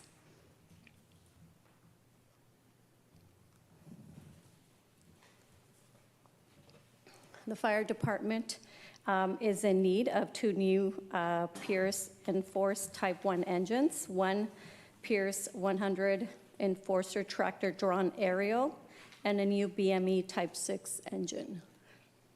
So 1 Pierce Enforcer Type 1 engine and the BME Type 6 engine will be purchased with cash from the sale of land proceeds, and that equates to about $1.477 million. And 1 Pierce Enforcer Type 1 engine and the Pierce 100 Enforcer tractor drawn aerial will be purchased through a tax-exempt lease financing for a total of $3.232. Shown here is a breakdown of the financing. As you can see, that first item and the last item are expected to be covered with cash and reserves, and the other 2 would be the ones that are being financed. The financing includes securing a 13.2% discount, which is about $500,000 by prepaying for the 2 vehicles that are being financed. So the city plans to utilize the tax-exempt equipment lease with Bank of America, Public Capital Corp, to purchase the tractor-drawn aerial and Enforcer Type 1 engine. Under the city master equipment lease purchase agreement that has been in place since 2012, and the current draw schedule of property number 4, under the current schedule of draw property number 4. So there's a 7-year term, and the final payment is approximately 12/1/2032. The amount borrowed in total is about 3.261 million, and this is a locked, fixed annual debt service payment of 530,000, with the first payment due in December 1, 2026. So here's a summary of all the legal documents that will have to be in place in order to get this lease financing deal executed. And so that's the resolution, which is what we are working on today in this meeting. And that authorizes the legal documents and city staff to execute those documents and identifies the not-to-exceed amounts. The 2012 MELPA, which is the master lease that I've mentioned, was approved and executed back in 2012 and provides for the ongoing line of credit relationship with Bank of America Capital, or Public Capital Corp. The schedule of property number 4, this identifies the terms related to the specific equipment financing, and it includes the amortization, repayment schedule, and prepayment terms. And then there's the escrow agreement, which is the agreement between the city, BAPSI, escrow agent, governing the process by which funds are withdrawn from the escrow to pay for the equipment. We started this process back in mid-December 2025, where NHA submitted a bank RFP. And in early January, bank bids were due and selected in consultation with city staff. Mid-January, we finalized the structure and the terms of that lease, and then that brings us to today, where we're asking council to consider the equipment lease purchase, and we are expected to close in mid-February of this month. And so that's when we will then be in escrow, close escrow, and be able to purchase the equipment. So with that, staff and NHA are available for questions. Okay, thanks, Selena. Okay, I'll start over to my left. We'll start over to my left. Margaret? Yes, can you give us an idea of how you financed this type of equipment in the past? I think this might be slightly different, and what those lead times look like compared to how they are today. How we have, I'm sorry, the question, just to make sure I'm understanding. Oh, yes. How have you financed equipment for the fire department in the past, and how have the lead times changed? I have the answer. I just want people to know how long the lead times are in today's world. Oh, okay. Yeah, that's a great question. Actually, in the past, we have internal staff has gone out and actually checked in, did their own RFP process, ran our own RFP process. And in the past, the lead times were not what they are today. So very similar process. This time we did work with NHA because they have a much broader reach, and they were able to help us through this process. Does that answer your question? It does, yes, thank you. I appreciate that. That's all I have. Okay. Gloria? I have no question right now. I have a comment at the end. Aurelio? Excuse me, I seem to be all choked up this afternoon. I wanted to ask, I'm a little bit unfamiliar with fire trucks and the construction of fire trucks and their immediate availability. And I see the fire department coming up to the mic. You probably know what question I'm going to ask. Typically, how long does it take to make one of these fire trucks? I think I've heard that it may take several years, and sometimes it's difficult for cities and other municipalities to get their hands on these kind of vehicles. Kind of question number one. Question number two being, once we make these purchases, how soon will we see them in our city? Good question. Good afternoon. Mayor and Council. I'm Shane Vanderveen, your Deputy Fire Chief. Currently, the lead time on fire apparatus is 5 years. So if we purchase those this month, we won't see them for 5 years. For 5 years. Okay, Yeah. thank you. Thank you. Previous orders, we are still waiting for. Thank you. Jose. Thank you. Thank you for the presentation, Director. My question is, starting off with the Master Purchase Lease Agreement, the MPLA, MELPA, adopted back in 2012, how frequently do we go out to redo that? Is that like a bid process that gets done and we solicit interest from various financial institutions, or how does that work? Okay, thank you for the question. I'm gonna start and responding to that, and then I'm sure Craig will be able to add to that. So it is done at the time that we go out to, we put out an RFP, and we essentially say that we want to work with a bank, and this is where NHA comes in. And depending on who is selected, if we don't have one of these agreements in place, we would have to enter an agreement. We just happen to have an agreement in place with this this bank, and that's why we're able to use it, continue to use it. Okay. So in the timeline itself, and anticipated aiming for equipment lease, mid-December, send bank RFP, and then early January 2026, bank bids due and lender selected. When we issued that additional RFP back in December, in relation to the MELPA itself, are other financial institutions also eligible, or did we only receive solicitations from Bank of America, which was the holder of the MELPA originally?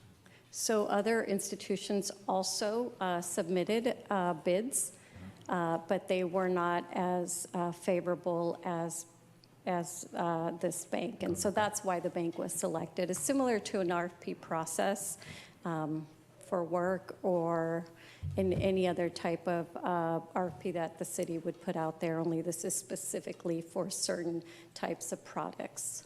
Okay, thank you for that clarification.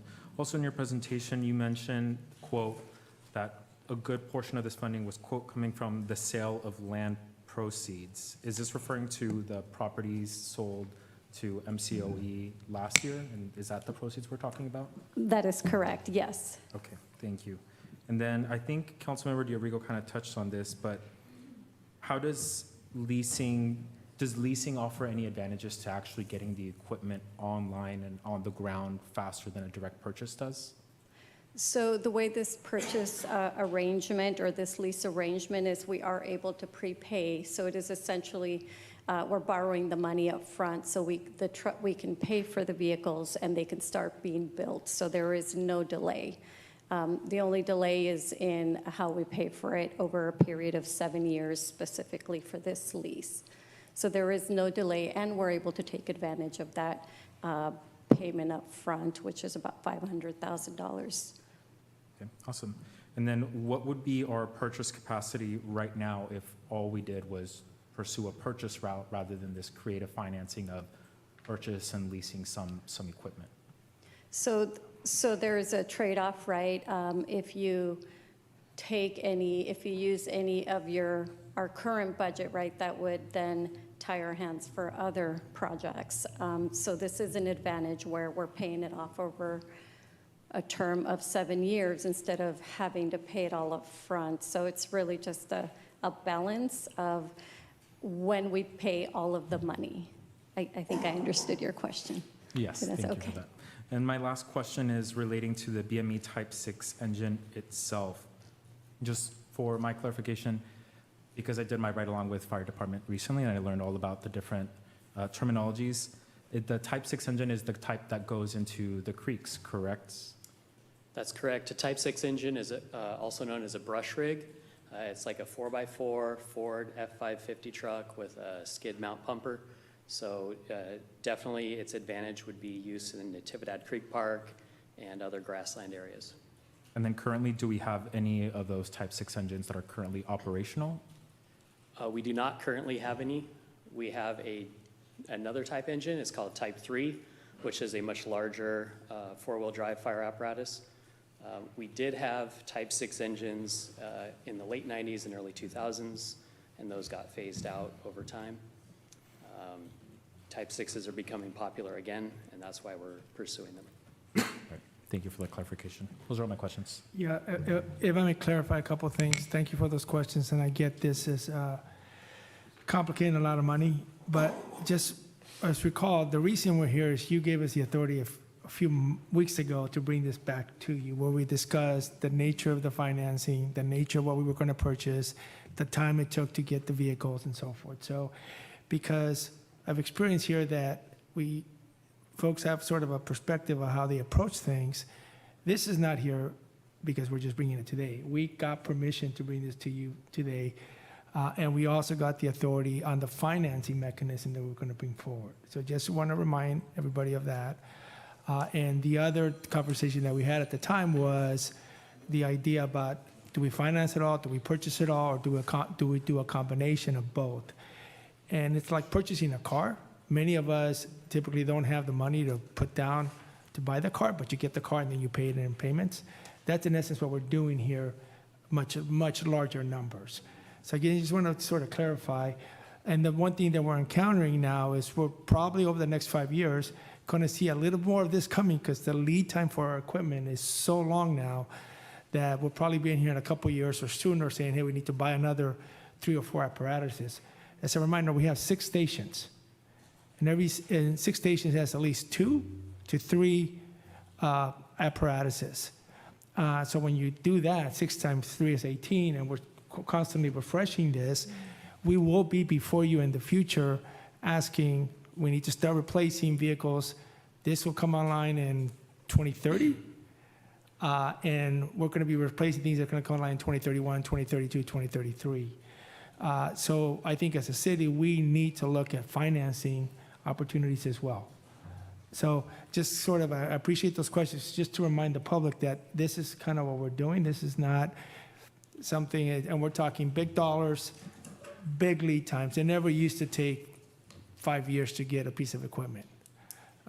We were talking maybe a year. Sometimes people be able to buy something. That's not happening anymore. So we're going to start seeing this a little bit more frequently. So appreciate the questions. Thank you. Point well taken. Tony? Yes, thank you. Ms. Andrews, thank you. My question is, I do know we need this apparatus. My question is going to be for the city manager. I appreciate what you said, Mr. Mendez, right now, but just so the public understands, I believe I understand it, but when we're dealing with financial institutions, sometimes we've been challenged that sometimes we're not good stewards of the people's money. In this purchase that we're doing, which is needed, you believe, as well as the finance director, this is the best option as far as cost savings, which is critical. If I understand the numbers correctly, just on the interest, it seems like we're going to be able to, we're paying for 2, but, no, excuse me, we're buying 2, but it looks like with interest, we're going to be paying for 4 to some degree. So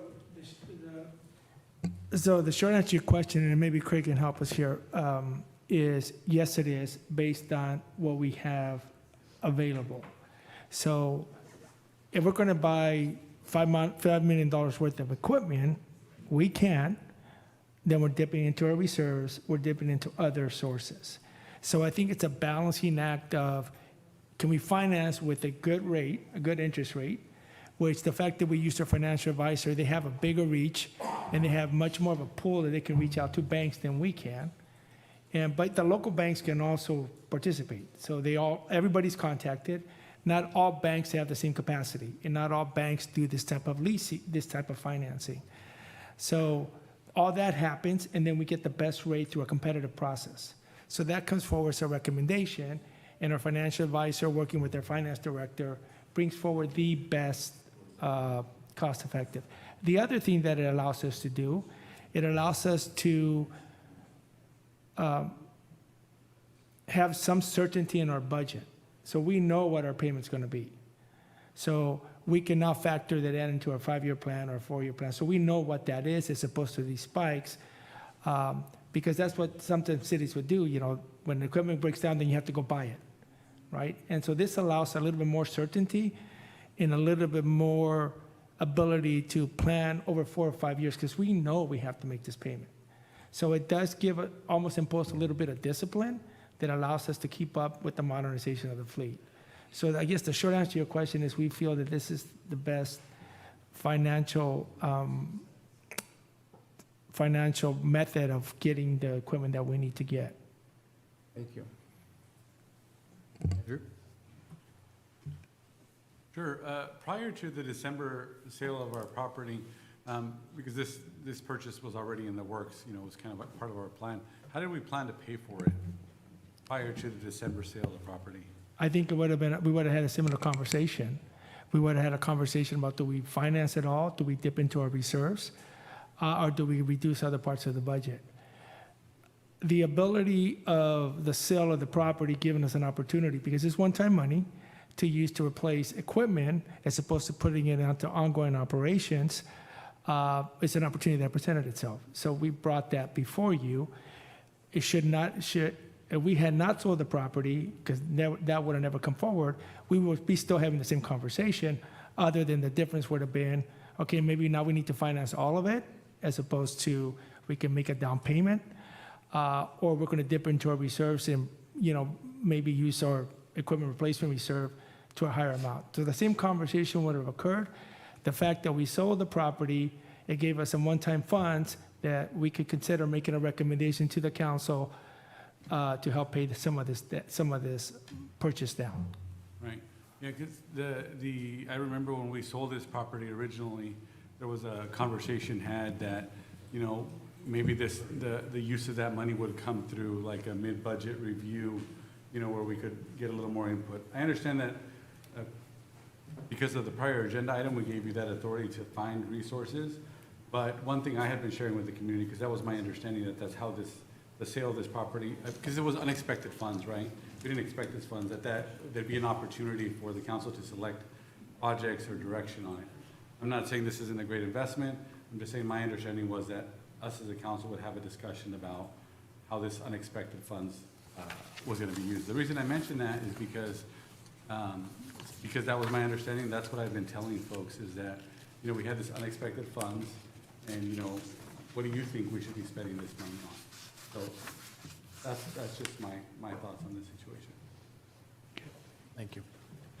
All right, let's go ahead and go out to the public on this.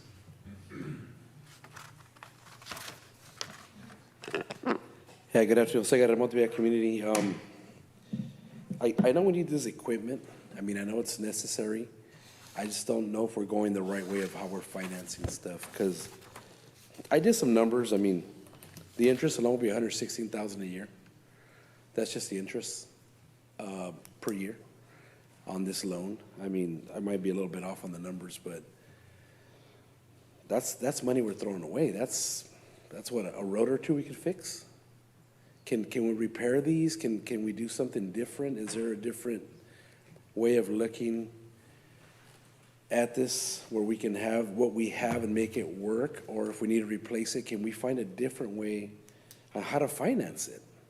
I mean, 3.49 is not really high, but for $3 million, that's a lot. And I'm not a math expert, that's just basic math. That's a lot of money. $116,000 per year.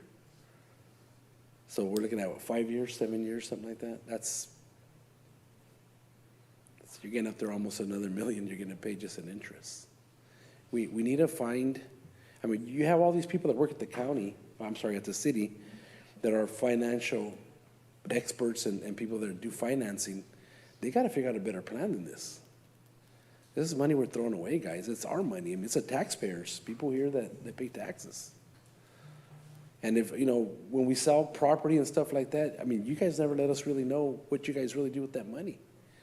That should be transparently shown to everybody. It should be documented somewhere where someone can look it up, or you can send it to us. You know, all the members from different districts, get a copy of that and know what's going on with the money. I mean, you're playing with our money. I mean, I don't know what else to tell you. But thank you. Good luck. I mean, we got to find a solution. God bless you guys. All right. Anyone else? All right, we'll go to Zoom. Okay, seeing none, we will come back. This is an item, an action item. Is there? Approve? Okay, is there a second? Yeah, Mayor, can I make a comment? Or no more comments? Sure, yeah, no, there's a motion on the floor. Is there a second? And then we'll go to comments. Second. Okay, and then any additional comments? Absolutely. Yes, Yeah. please, go ahead. Thank you, sir. You know, a couple of months ago, the city manager had asked me, we had a good meeting like we always do, and he says, you know what, at a certain time, you got to trust staff. And because, just like Mr. Guerra said, they are the professionals. Knowing financial institutions' credit, I mean, the numbers on the credit is low, but when you're talking millions, it's a lot of money. And I'm hopeful, because I did hear the city managers, he said this is the best way to do it now. I do agree, it is a lot of money, but hopefully we will be able to not only be able to pay our debts, but at the same time support the fire department. So I do support this motion. So thank you, Mr. Mendez. All right, let's go ahead and call for the question. Councilmember Barajas? Yes. Councilmember Barrera? Yes. Councilmember DeRigo? Yes. Councilmember De La Rosa? Yes. Councilmember Salazar? Yes. Councilmember Sandoval? Yes. Mayor Donahue? Yes. Motion passes. Thank you, everyone. Thank you. Okay. All right, let's see. We are looking for Lisa Murphy, and we have found her. And we will be talking about amending Chapter 16 of the Salinas Municipal Code and a resolution updating administrative procedures pertaining to unlawful camping and storage of personal property. Good evening, Mayor, Council. Lisa Murphy, Assistant City Manager. Tonight, the item before you is the amendment of 2 existing ordinance pertaining to camping and storage of belongings on public property. There we go. So I want to give a little background before we roll into the actual ordinance amendments. Salinas is home to 50% of the county's homeless population. In the last pit count, the count was 1,240 homeless individuals. And as you know, the pit count, the point in time count also happened just last Thursday. So we'll have updated numbers pretty soon. In response to these pressing issues, the city has initiated various programs and services that really form our strategy to address homelessness. And the pillars of those are prevention, outreach, think of our SORT team, shelter, the Share Center, the collaboration with community-based organizations, and encampment removal. All of those pieces really make up the strategy to address homelessness. Again, just a little context. The city's been pretty amazing in obtaining grants to help address homelessness. And to date, $57.6 million in grant money has been expended on these various programs: housing acquisition, administration, emergency shelter, rapid rehousing, and homelessness prevention. As a reminder, the city is also, as part of those expenditures, has really leaned into providing permanent supportive housing to the unhoused residents in Salinas.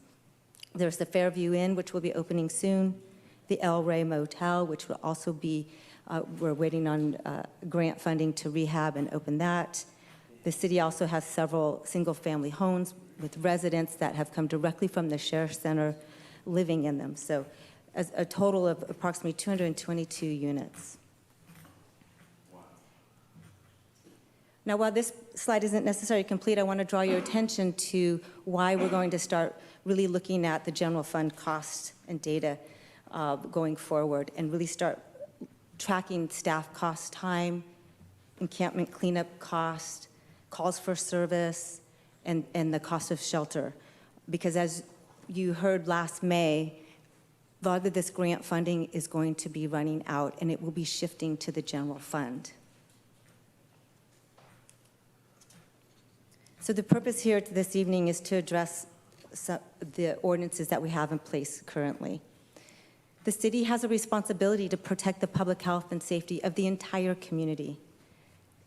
It has a responsibility to preserve access to public facilities, to prevent damage to city infrastructure and our environmental resources.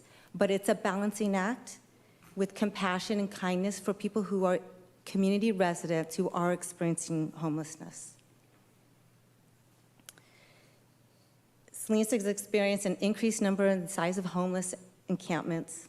It has created a number of challenges that affect both the unhoused and the broader community, such as obstruction of sidewalks, streets, public buildings, the accumulation of human waste, trash, hazardous materials in our creeks and our waterways, increased fire risk, and diminished quality of life for residents and businesses and visitors. There are currently 2 ordinances that the city has that address camping and storage of belongings on personal property. But over the years, legal standards have changed through court cases. Our operational experiences have taught us how to operate more effectively and to protect the community. And these changes will require updates to both the municipal code and to our administrative procedures that guide us on how we do encampment cleanups. And all of these combined will ensure that our actions are lawful, they're effective, and they're compassionate. So the first ordinance amendment is the prohibition against camping. The proposed changes clearly defines where prohibited camping activities and structures on public property at any time by removing the ability to camp from 7 p.m. to 7 a.m. The changes protect critical infrastructure and sensitive environmental areas by preventing camping within 25 feet of critical infrastructures. The changes reduce public health and safety hazards associated with encampments and ensures public spaces remain available for their intended use. The second ordinance we're asking for council approval to be amended pertains to storage of personal property on public property. 3 notable changes. One is reducing the noticing requirements for removing encampments from 72 hours to 48 hours. This is in alignment with the governor's proposed best practices. This will allow our staff the opportunity to react a little quicker in removing encampments that pop up in the parks or on the waterways. It will also prevent obstruction of sidewalks, streets, and public right-of-ways. It'll help to address that. And it also, by amending this ordinance, address public safety and sanitation concerns related to unattended, and excessive property storage. Along with these 2 ordinance amendments, we are also asking to adopt our revised encampment cleanup procedures. Over the past year, the city's team has worked really hard to work coordinatedly together to coordinate our activities. And when you think of how many folks are coordinating their activities in encampment cleanups, you have the city attorney, you have community development, SORT, you have Public Works, PD, myself. There's a number of folks that go in code enforcement that are involved in our homeless response strategy and how we coordinate our efforts in cleanups. So having really experienced this for the past year, the team has revised the cleanup procedures to guide us how to implement these ordinances.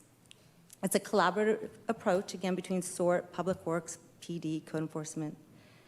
It involves outreach and noticing processes, how to handle hazardous materials, how to remove unlawful encampments safely and compassionately, and then the storage and retrieval of belongings has been clearly outlined. All of this is an attempt to do, again, a balanced approach, be compassionate and caring for those folks who are unhoused and how we treat them humanely. That concludes my presentation, and I'm available for any questions you have about the ordinance amendments or the resolution adopting the administrative procedures. Okay, thank you. I'll start. Andrew, any questions? How do we currently handle when a resident requests storage of their property? So if it's doing an encampment cleanup, if they request the storage of property, we have Public Works there arranged with bins.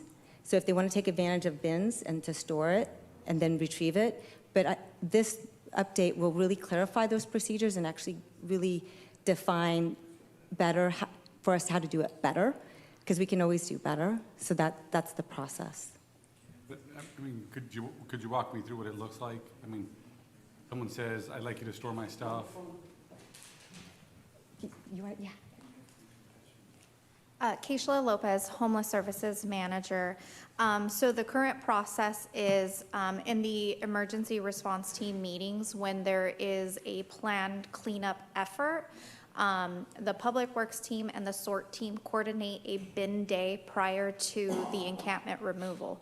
So the residents in the encampment are notified when the cleanup will take place, and then we notify them when we will be going. It's usually a day or two prior to the encampment removal so that they can actively start packing up.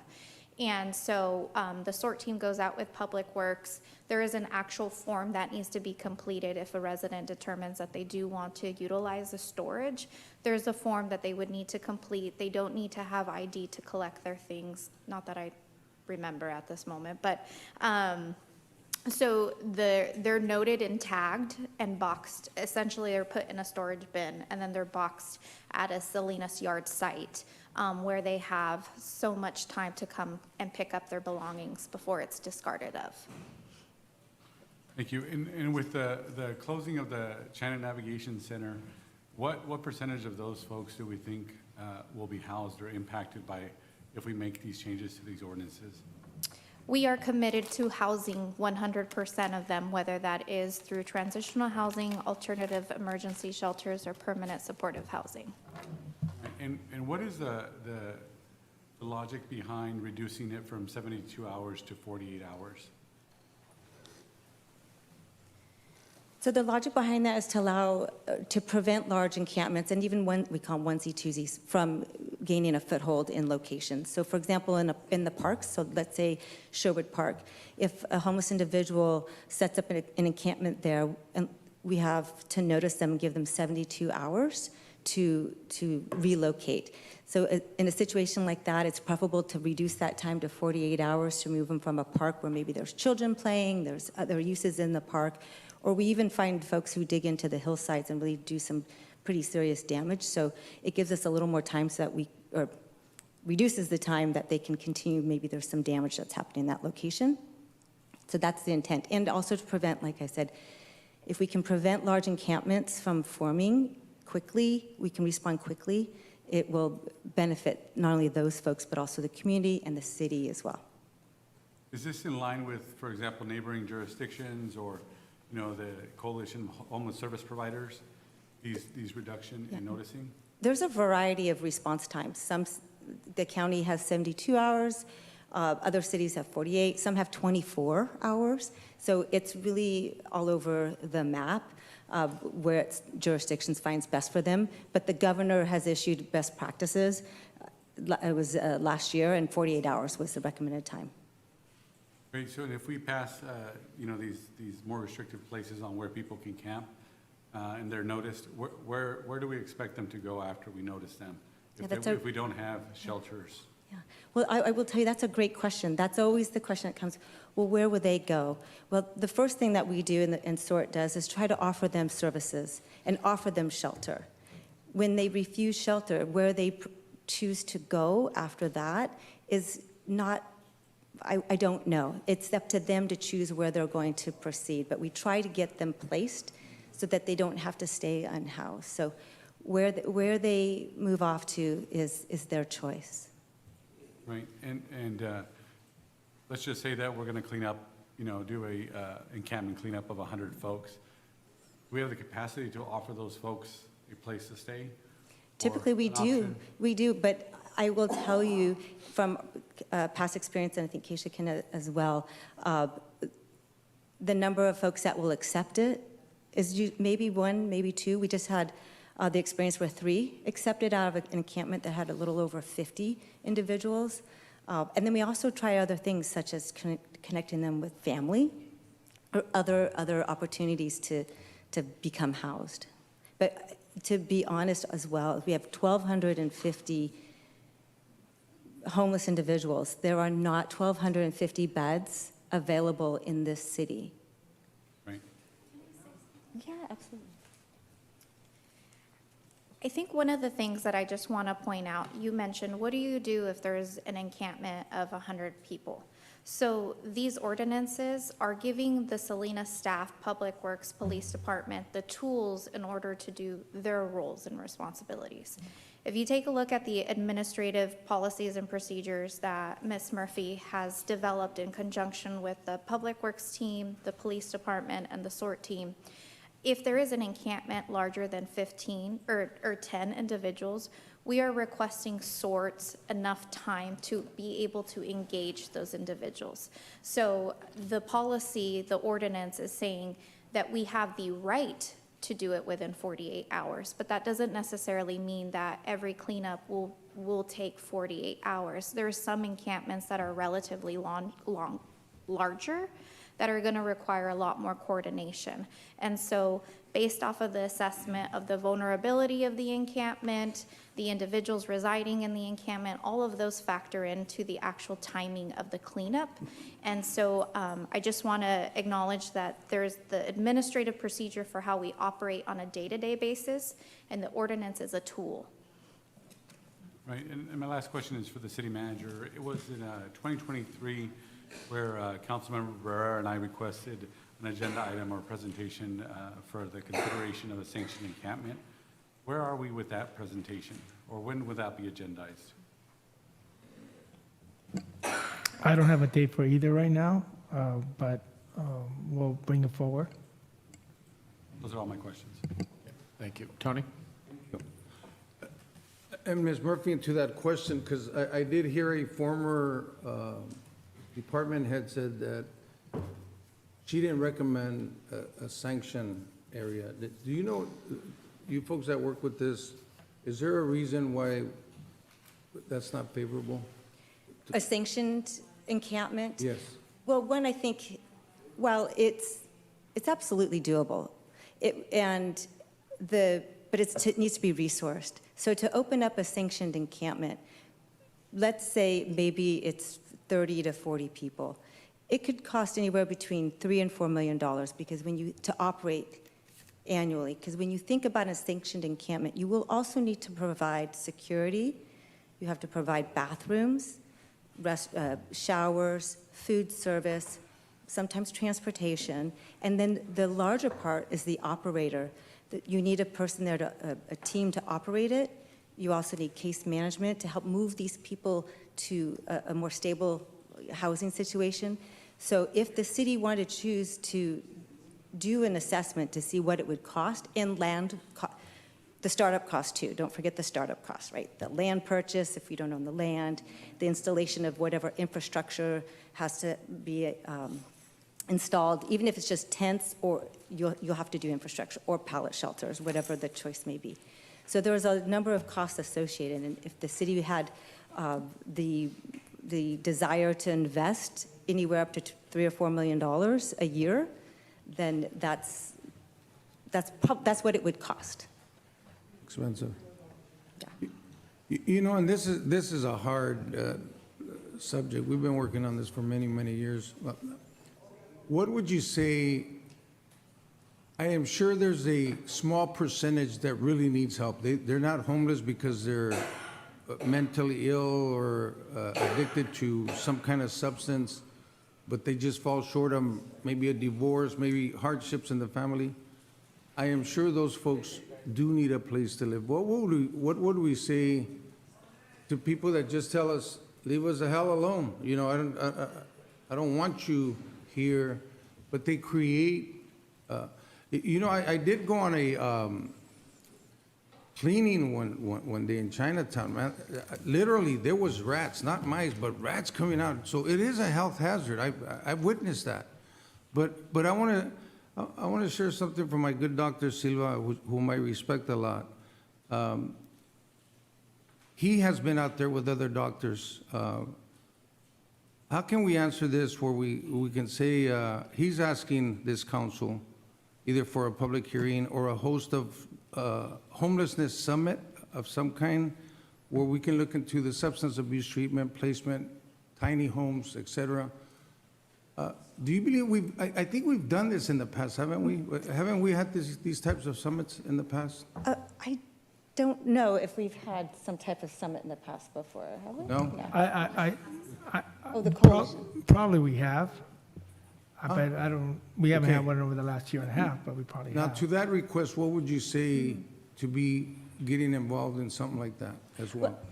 Keisha was just letting me know that the Coalition of Homeless Service Providers does do an annual summit. So I think what's important is we don't operate in isolation. It's just the city of Salinas trying to carry forward a summit or programs. It's really a county-wide approach that we need to be looking at.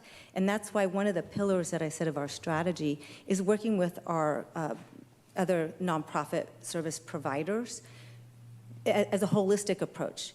Because they don't just stay in Salinas, folks move around and come back and are transient, right? So what I'd say is that as the coalition, you already have a venue and an avenue by which to have that type of summit collaboration. You know, to that, a segue to that, how's our relationship? Because I know we're going to go clean up areas. Where would you say, and I think I've asked this question before, what's our relationship with mental health? Are they out there physically? I know somebody said some of us are on the phone or something, but are they out there physically working with these people that do have providers of some sort? Yeah, so I wanted to go back to a point that you had said, which is like a small percentage wanting services. I want to acknowledge they all want services. They all just look different to each and every one of us. Okay. So some people would want to move to directly, immediately housed over emergency shelter, and that's a personal preference. So there's some people who are still residing outside, not because they want to be homeless, but because they want to wait for the housing opportunity. And so they still may be very well involved in case management services and not accept an emergency shelter referral on the day of, but it doesn't mean that we're not actively working on trying to help them navigate. Yeah. So that's that piece. And then the second piece is that this is a collaboration with behavioral health, mental health. The street outreach team is the first responders to the encampments. If we identify an individual who is having an active mental health crisis, we are contracted with Monterey County Behavioral Health, and we have, the direct numbers to be able to call them out and meet us out there. We've done it a couple of times already to be able to link our underserved population to that service, because the traditional going into the office doesn't work. You got to bring the services to the individuals in the encampments.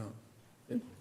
And that sounds compassion to me, but to those, my last question here, to those folks that'll say, here we're going with the bulldozers, we're taking advantage of these folks. It sounds like we are compassionate. I mean, we're giving them enough time. We got the team that's required out there. My concern, Ms. Murphy, because you did say we don't know where they're going to go, but then we have business. I know several businesses that are calling us.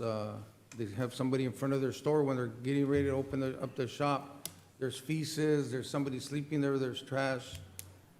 So We are not, these ordinances will not end homelessness, and they will not end encampments. Yeah. They just won't. And they won't end folks going into a doorway or a garage to find shelter or find a place to sleep.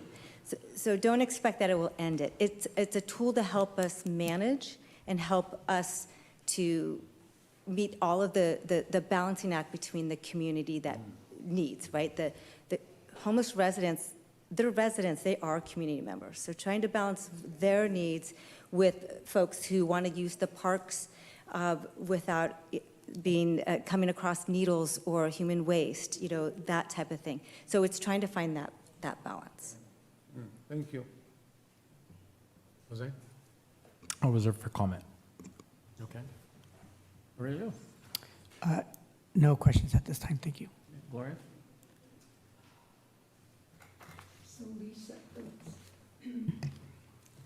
So Lisa, they're notified, the residents are notified, we're going to come in, we're going to do this. Their belongings are removed and put in a bin, correct? Not quite. They are noticed, so we do the noticing. We say when the notice is going to happen, when the cleanup will happen, what the area is, and if you want to have your items stored and how to do that. Then, and we have sort. That also goes out to engage. And then on day of, anything that's left behind will be taken and disposed of. Anything they take, and then they take what they need to with them. And as earlier described, if they ask for storage, then we go through the storage process. But anything left behind is disposed of, because you have to remember there's drug paraphernalia, human waste, there's a lot of debris. But one thing that's really important, I think, that our team does is to make sure when they are doing their outreach, do you have your important papers? Do you have your medications? Yes. Do you have your valuables? Do you need us to store those? But it's very important to remind them, take your important things with you. Okay. My other question is for the SORT team. While we're doing the cleanups, do we have a mental health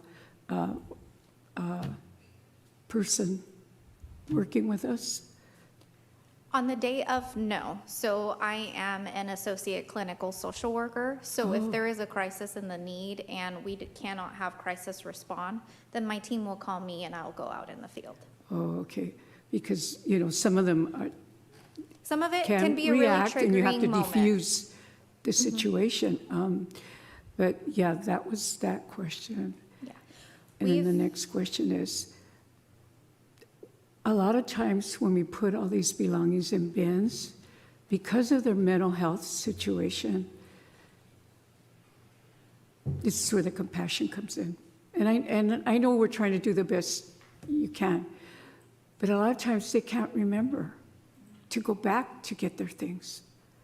Yeah. And those were the only things they had, So again, I understand these ordinances are important. I know our businesses that are out there, they feel that, they're being as compassionate as they can. And I get it. But I'm going to make a comment. I was gone, I come back, and here I'm seeing the same problem again. We need to, after we do whatever we need to do tonight, we really need to start looking at the conversations on finding housing for them like other cities. Because we said it years ago, tiny homes. Look at what other cities are doing. We're just moving them. They need a place. We move them from here, and then they go into the neighborhoods.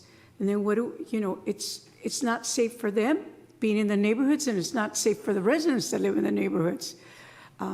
Because they have to get warm and they start fires. But until we start really being proactive on housing our unsheltered, it's just going to be ongoing, and it's frustrating for everyone, right? I'd like to just add a comment. So you had mentioned that some individuals with severe mental illness will forget about their items. The benefit of having SORT go and help them with the bins is they actually keep a copy of the document that they complete in their file. So as they're engaging with them in case management services, they'll get that reminder, hey, did you go pick up your things? So I just wanted to say there is that compassionate resource there, is that 2020 City of Salinas, we didn't have the Salinas Outreach and Response Team. cleanups were not organized, they were not coordinated. And so where we are now versus where we were in 2020, we have a lot more compassionate approach to how we address health and safety issues in encampments. And I thank you for that. I thank the team. But we need to really look at housing. Looking at housing, and especially when a lot of these residents, and I see Dr. Silva, you discharge a patient from the hospital with, you know, where do they go? They don't get treatment. We saw that for many years. I didn't know where to send patients, you know? So again, just so that the community knows and hears that we as a city need to be the lead on this soon, I hope. I would say it's a nationwide issue. The city has put $57 million in grant money, more than any other community in the Santa Cruz County, San Benito County, Monterey County. The purchase of the homes, the 5 homes, work with Fairview. This city has done far more than any of the neighboring jurisdictions have. Far more. So it's a pleasure for me to be able to point out that to my neighboring jurisdictions, how much Salinas has invested. It's a lot. And there's more, right? There's always can be more. And I wish as a nation, nobody has yet to solve this problem. Thank you. Margaret?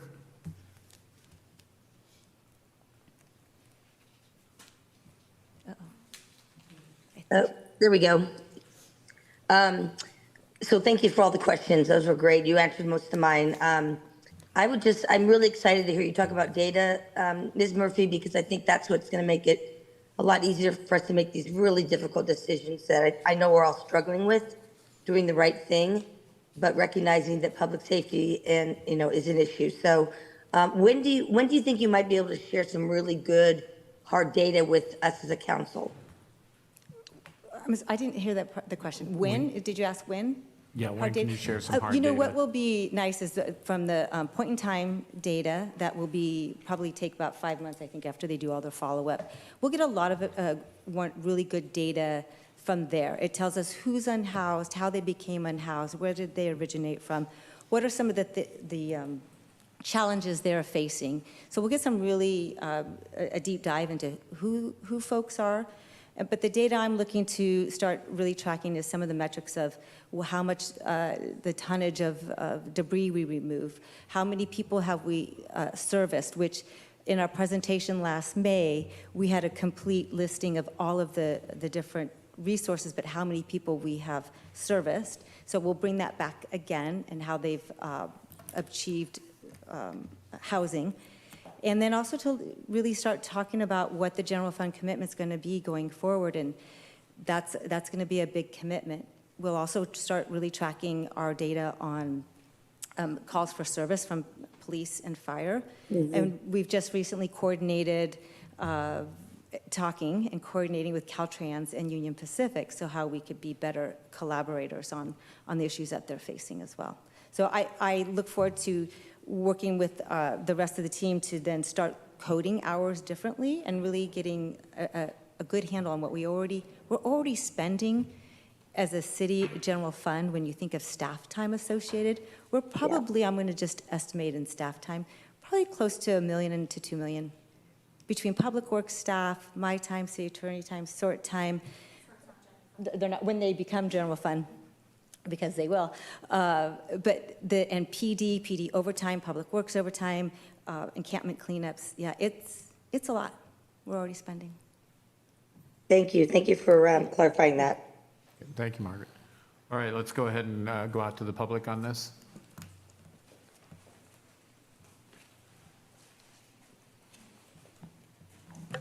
Good evening. Looks like we're looking for new and different ways to kick around our most needy residents. Mr. Barajas, last year you said we shouldn't be spending any money on the homeless. Is one of your hobbies watching people die on the streets? But more important than that, when I lived in my car, I had a car. I had a roof. I had doors. Ms. Murphy, we really don't know each other. We've never had a real conversation, but I'd like to have a conversation with you later.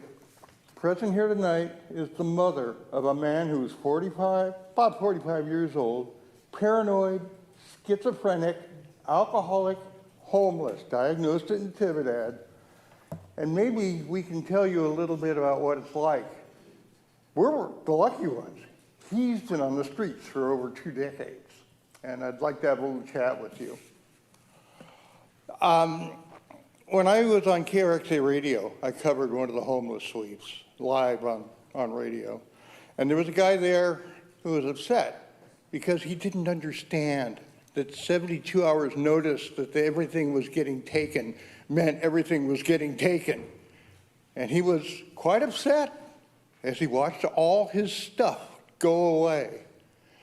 And lastly, we used to have a council member, much maligned council member, who lived out there for a few months in tents. With the help of another council member who didn't actually sleep here, we were feeding homeless people in front of this building.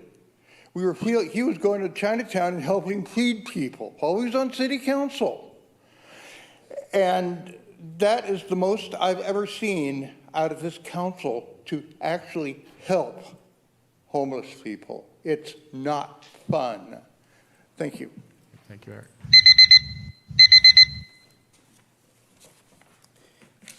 Good evening, City Manager, City Attorneys, City Council.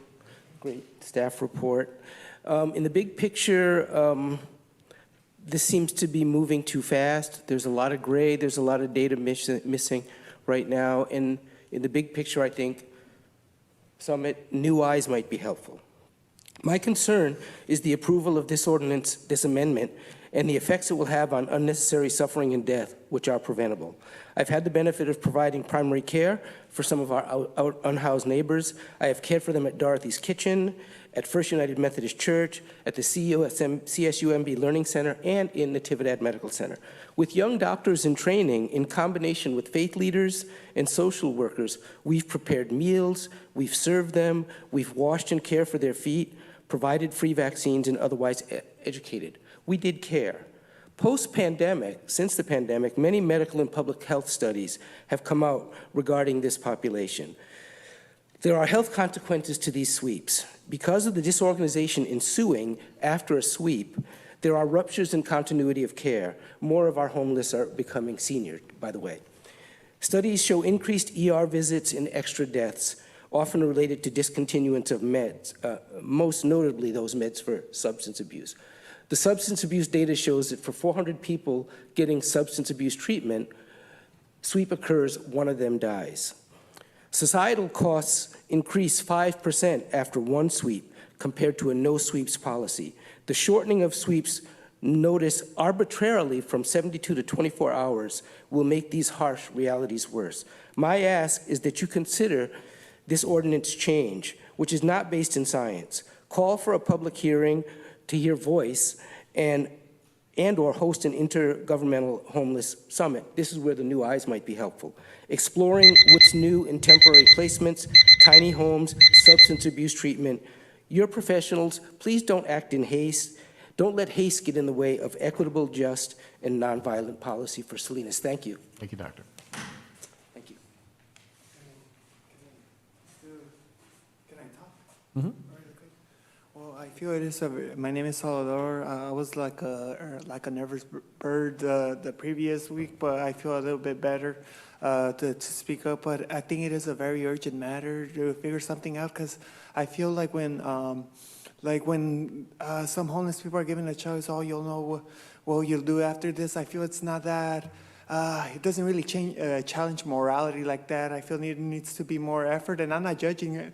Nobody's perfect here, but I think it could happen to anybody. Like, I have ADHD, it's very severe, and I feel like right now I have a roof over my head because of my father, but I don't know what I would do, and it's a really urgent. It could just happen. Life is unpredictable. It could happen to anybody, and we need to challenge our morality every day, like we really. And one thing I think I would like to hopefully know that there's more efforts, that that a lot of there's recommendations to the homeless. Oh, you could go here. People who actually try, but that thing about like, oh, you'll know what you do. It's like an easy way out. And one thing more, I was talking with a friend. He says he thinks maybe some homeless people have a hard time leaving drugs because they're scared of the withdrawal. So maybe that's something to look into it. And I feel with psychology, maybe if you guys invest in psychology, you could find a better tactic to persuade homeless people to have a more lighter. You have to motivate them. And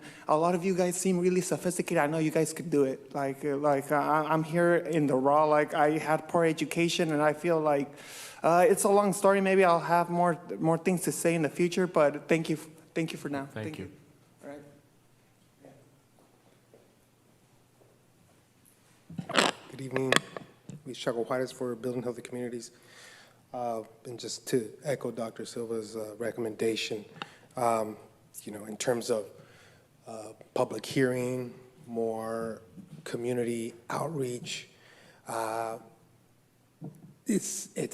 think what we always see missing is the actual voice of our unhoused neighbors, helping, I don't want to say helping, but giving direction. I know that there was one summit, maybe like almost 2 years ago, and since then, there was a big effort led by Mr. Wes White here just a few weeks back.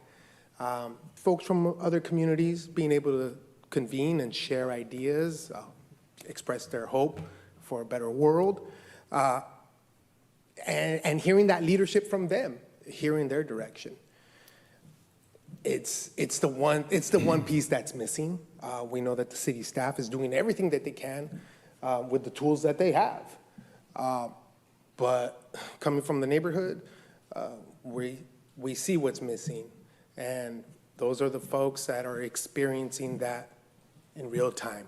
And that's the leadership that I believe you all here are ready to take in, under my opinion. Thank you. Thank you. Anyone else? Wes White, Salinas Minor County Homeless Union co-president. For the ordinance, you should make it 48 business hours, at least 2 days of business, because what we see happening often is it'll be posted on a Friday for Sunday or a Saturday for Monday, and there's no possible way to confront you directly. And I mean, we're certainly taking a step backwards, obviously. We're not wanting to do anything different. What you need to do is validate people. If you see curb appeal, it's not a health and safety risk, it's not a blanket of trash, it's just tent and ground, maybe even a little fence around it. 400 square feet in a structure is what people really need. An address. Where do they belong? How can people register to vote and vote for their elected representatives if they can't even prove where they lay their head? That was my problem. I could not run for office for that reason.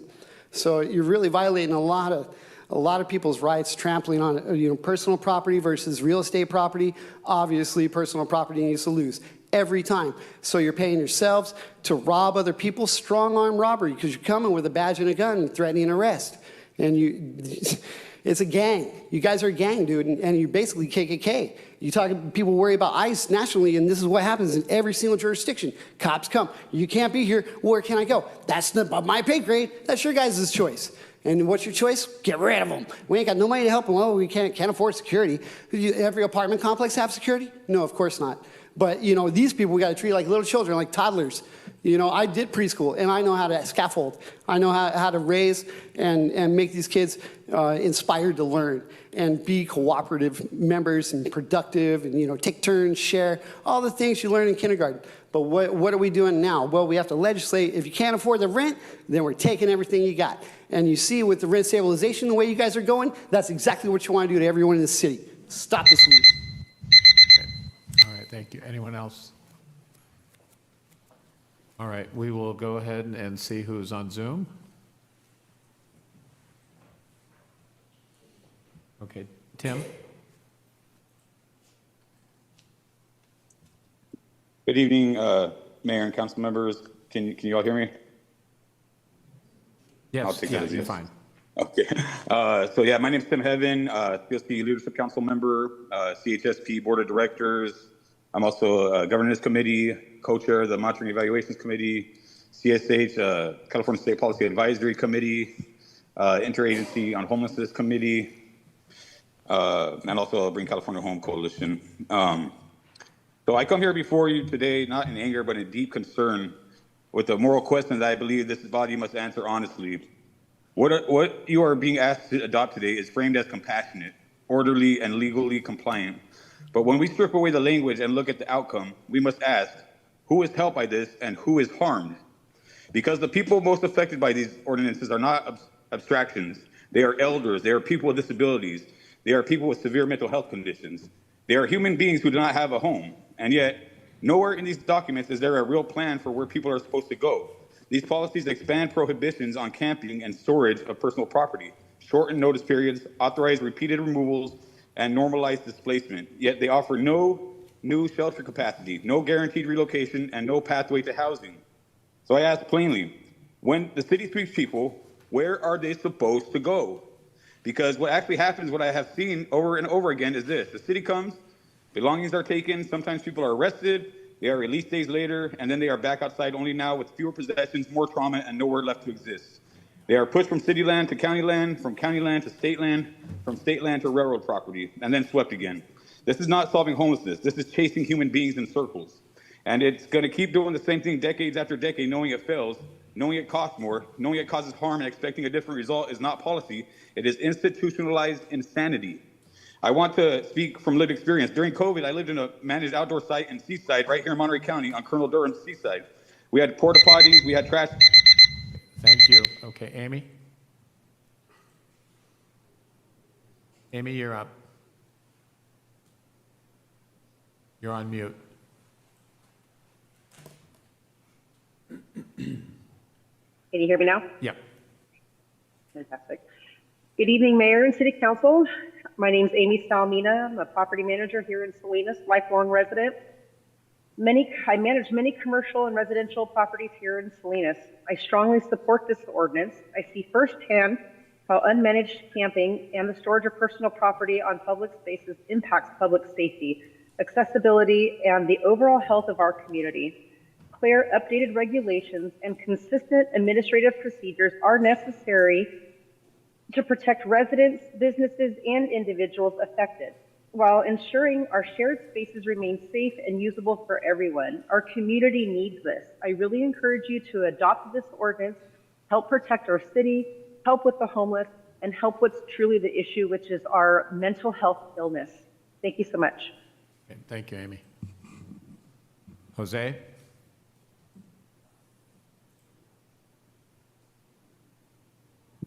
Hi, good afternoon. Can you guys hear me? Yep. Jose Guerra, Montebello Community. First of all, let me start off with the money there. $58 million. That's just the city.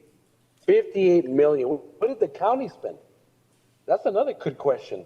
And we still haven't solved this problem. Another thing, you want to set up an ordinance for an item that you can't even control. We can't even do the park ordinances right. We can't do any ordinance that you guys do right. You don't have the capacity to run it. Why are you trying to do everything you cannot do? You're spending money. To me, it feels like you guys spend money on yourselves and pay yourselves off, and then you think about the people around you. That's not helping people. You don't have medical doctors out there, do you, when you do sweeps? Ask yourself that question. Not one city council member asked that question. Okay, do you have social services out there, which you should have? No, you don't. What do you have? You have 3 of the city officials out there with, no disrespect to the police department, they got to do their job because you're scared to go out there by yourself, of course, like everybody else in the city. That's what you do. And that's all you guys do is that. You don't get anything done. You move people from here to there, there to there, you never help them. The lady says she can house 100 people. I call that BS, excuse my language. I doubt it. I don't think so. You don't have the capacity to house 100 people. I want to get 100 people together and just say, hey, we're going to spend that in a shelter. I want to call her bluff. I want to call everybody's bluff in the city. You guys, I wish I could be there in person and tell you how I feel. My emotions are different when I'm in person. You guys need to do your job. Please do your job. Stop spending money. Stop paying yourselves and help these people that need help. Mental illness is a very important thing in our society. Take care of it. Stop spending our money the way you guys do. I'm not going to stop, guys. I'm going to cut. Okay. Jason? Jason, you're up. All right. Can you hear me? Yes. Okay. I am in strong opposition to the proposed amendment changes and the resolution accompanying it. After reviewing the staff report, I am deeply alarmed not only by the substance of the ordinance, but by the dehumanizing language used to describe unhoused residents who are already surviving without the most basic human necessities, access to bathrooms, potable water, medical care, or a safe, stable place to sleep. According to the 2020 HUD point-in-time count, Salinas has nearly 1,250 unhoused residents. The city has approximately 200 shelter beds with long wait lists. These numbers alone make enforcement of anti-camping ordinances indefensible. When there's no realistic alternative, criminalizing people for existing in public space is not policy, it is punishment. There are proven and humane alternatives. Marin County, just north of the Golden Gate Bridge, offers a clear model. Through the use of sanctioned encampments paired with services, bathrooms, water, trash mitigation, street medicine, outreach teams, and housing case management, over 200 people have been successfully housed in transition from sanctioned camps into permanent supportive housing. These are stabilization sites that reduce harm, improve public health, and create pathways indoors. Unhoused residents are not a problem to be swept away. They are your constituents. They are Salinas residents. They are your neighbors. Policy rooted in enforcement without capacity is guaranteed to fail and expose the city to fiscal and moral consequences. I urge the council to table the changes, conduct a serious review of sanctioned encampment models and other evidence-based approaches, and commit to solutions that prioritize health, dignity, and housing over punishment. Please do not move Salinas backward. Do what is right and what is proven to work. Thank you. Thank you. All right. Robbie, you are up.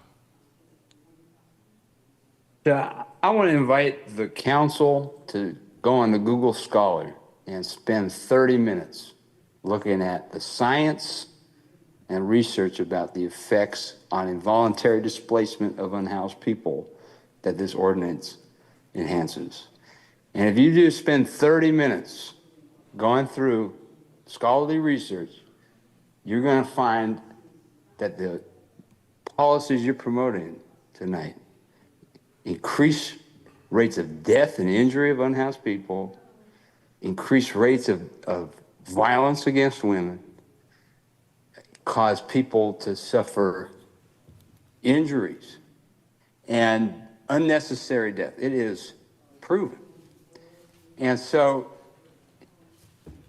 what this council's doing with this ordinance the city manager is proposing flies in the face of all the evidence. And I think it's important, responding to that property manager earlier, it's important to differentiate your role, because you're supposed to be professionals, you're supposed to govern, you're supposed to look at the evidence and make informed opinions and decisions based on that.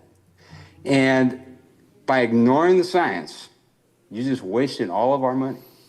And taxpayers, we are frustrated how cities are continually not solving the issue, because all you're doing is pushing people into doorways. You're going to be pushing people into those properties that woman manages. And while they might be frustrated and they think that having a hammer down is going to help them, the evidence speaks otherwise. One of the biggest things that happens, right, is breaking up camps. It makes it harder for people who are unhoused to access services, to get them off the street. That's why it's shown to increase homelessness in communities when you pass these ordinances. Okay, thank you. Colleen. Yes, thank you for taking my comment. I've written in an email, so you have that. I didn't have the presentation available to see, and this is what I want to speak on. When I read the resolutions, it was really painful because it was so dehumanizing.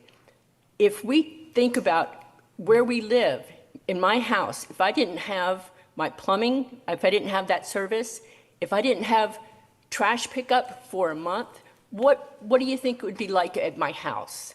So how do these people, how are they expected to have a clean space when they don't have services? Earlier, we heard about the Monterey County animal shelter, who was allocated over almost $3 million for 25-26 for their animal services. And then we're going to hear about later, or the consent agenda for the landscapers that are increasing their extra work budget over $400,000. And that's to help clean up areas that could have services for much, much less. And using Governor Newsom's making homelessness a crime, a crutch to point to, well, we're following the guidelines of the governor, is a cop-out. There's a lot of talk about collaboration with enforcers, not with supporters. So I don't see a balance there. There should be more collaboration with the supporters. And in the whereases, there should be some humanity. Thank you very much. Thank you. All right, Marisol?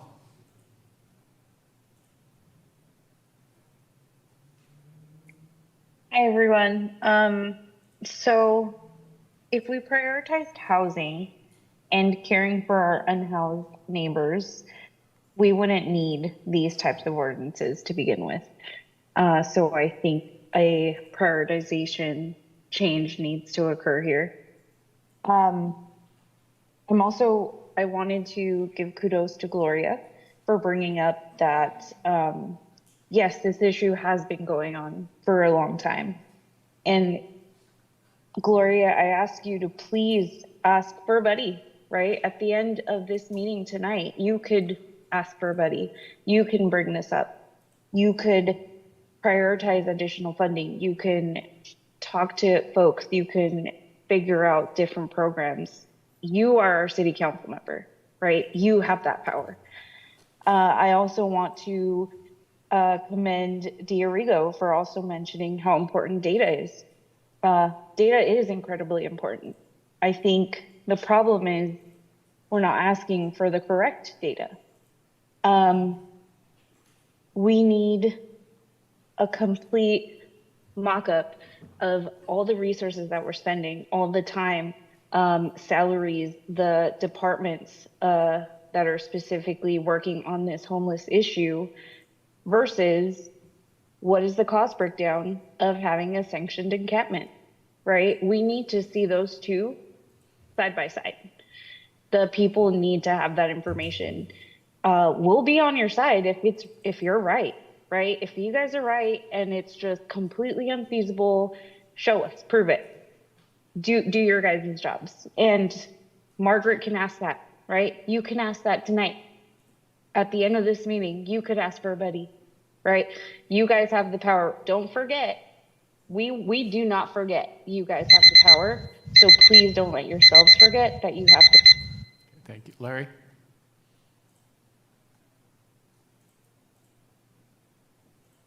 Larry, you there? You're on mute. There you Yeah, go. I'm here. Okay, good. Can you hear me now? Yep. Thank you. I sent the email public comment, but I wanted to, after hearing, and I stayed to, I got out of my meeting and wanted to hear this discussion. This amendment is not a finance bill, so, it's not, we're creating any priorities. And it's, unfortunately, it won't cure homelessness either. But from my perspective as a person that works down there and as part of the Buddhist temple in the Chinatown area, we have some serious problems down there, and they need greater tools in order to create a situation there that we business and property owners can actually operate down there without impedance. So keep those things in mind, because Hopefully, we try to operate and revitalize the area. So we're very concerned about making sure that we can operate in the public areas and also and operate our businesses. So, thank you. Okay, thank you, Larry. Carolyn?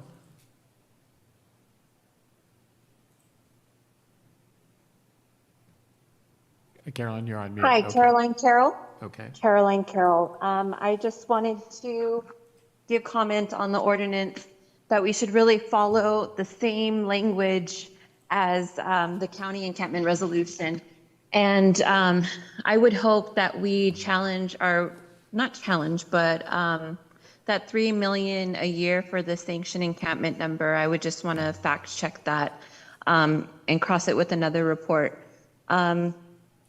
And the estimated for like the startup costs and stuff, like as Tim was mentioning earlier, there has been within the county a like a sanctioned encampment that he was able to also be a part of, and that was in the city of Seaside.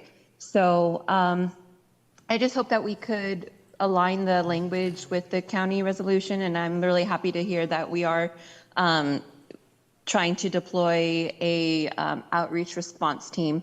But yeah, just like the numbers, like 3 out of 50 will receive support. I just hope that we do align it with the 72-hour notice, and that we do take into consideration business days. And that when we do deploy outreach teams, that it is when they put up the notice, so that way they can explain to the unhoused residents what that means. Not just putting it up and waiting for them to show up when it's time to clean up, because at that point, they don't have time to just grab the important documents. So if we can please take into consideration and think very thoughtfully of this and act in a humane way. Thank you. Okay, thank you. All right, Louis? You're on mute.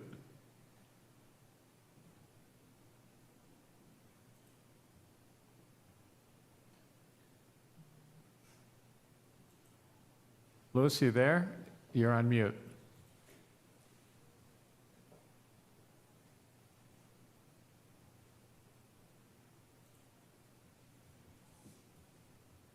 Okay, I guess. Hello, can you hear me? Yep. Hello? Okay, you made it. Oh, goodness. Okay, hi, how are you? I just wanted to thank everyone for everything that you're trying to do with this whole situation. I know it's a headache, but basically, I think that, doing the sweeps basically might as well just send people to, like a concentration camp, like either be a Nazi or not. And I think that the community should at least be able to vote if they want to be that or not, because it's a horrible thing that is happening over and over. But I agree with Caroline and Tim on, I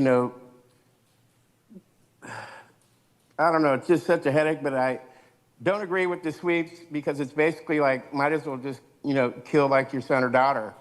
Because someone, like the doctor said, the statistics show someone will die. And I think that just an educated, knowledge of the situation, like some people mentioned, is good. And that's all I want to say. Thank you. Okay, thank you. All right. All right, we will go ahead and close public comment on this item. This is an action item, so we will come back for comments and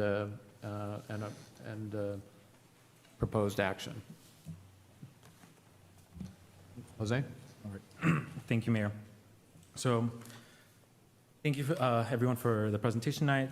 Heard public comment, and I heard a lot about tonight about the 1,240 homeless residents that we have, but I don't really hear us talking about the other 164,000 residents that live in the city of Salinas and what their needs and what their rights as taxpayers, as people who live and reside in the city of Salinas have.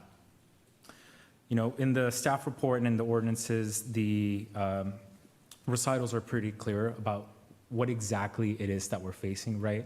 And it's not just humans facing homelessness, it's people shooting up publicly. It's people taking a dump in public parking lots, in front of our schools, in front of, public facilities, in front of our libraries. It's people using the bathroom where there is no bathroom, again, in public parks, on our streets, in our business corridors, in our business centers. It's also people that are, as cited, selling methamphetamine, fentanyl. These aren't exactly Girl Scout cookies. This isn't exactly ibuprofen that they're working with. There's crimes that happen in these encampments. As you see in the resolution themselves, particularly in District 1 and Carr Lake, over 100 individual encampers in 2023. In 2023 alone, in that encampment, the city picked up over 100 tons of debris, right? This isn't a few bags of trash. This is hundreds of thousands of tons of debris. For free, mind you, right? I don't think any of these people ended up paying for what it costs to actually haul all that waste and put all that staff together. Also want to remind us of all the additional costs of homelessness, right? How many structural fires have we not had as a result of homeless encampments in the past year, in the past 2 years? How much cost is that in, police response times, in fire response times, right? How much cost in lost economic productivity do we have from ending up with warehouses, ending up with facilities, ending up with homes, ending up with infrastructure that's rendered unusable and sometimes useless for years on end, because then we have to go in and do the remediation work, the decontamination, right? Also want to remember the pregnant lady, Marina Jurado, who in 2019 lost her life a few blocks from here, right? In South Salinas, to a homeless man, right? In Salinas, we have a very strong issue with homelessness, but I also want to argue that, the families that live in Daiichi Village in Chinatown also deserve a sense of peace. They deserve a sense of peace when they go down the street on Calle Cebu to church on Sundays. They deserve a sense of peace and security when they walk their kids down the street to the bus stop. They deserve a sense of peace when they're walking to downtown to make their purchases. They deserve that same sense of peace that all other residents have come to expect and expect the city to provide for them. So not only that, but also, again, in District 1 on Natividad Creek Park, I'll speak to that. Did you guys know that the high schools had to reroute their running routes for their track practices and their cross-country practices because the homeless folks along Natividad Creek Park were exposing themselves to these minors, masturbating in front of them, shooting up drugs in front of our youth? And these are the types of things that happen day in and day out, right? And although this is not meant to be a silver bullet to solve homelessness, it's definitely a very useful tool. Because I will tell you, for the residents in District 1 that live along Natividad Creek Park, homelessness continues to not allow the folks there to let their children play in the evenings because there's illicit activity going on. For all the families, the tens of thousands of people that use the soccer complex on Constitution, the number of fires that I alone have seen just as I'm passing by, right adjacent to that complex, the amount of activity that goes on in those areas, incredible. We've spent north of $57 million in the last 3 years on homelessness.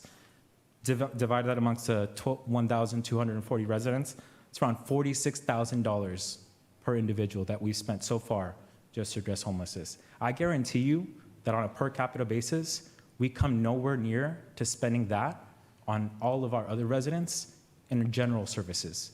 We spend way more on providing these services to these homeless individuals, which is 1,240 people out of a city of 165,000 people. So with that, I'm happy to support and make the motion to adopt the 2 ordinances presented along the resolution as presented by staff. Is there a second? Second. Okay.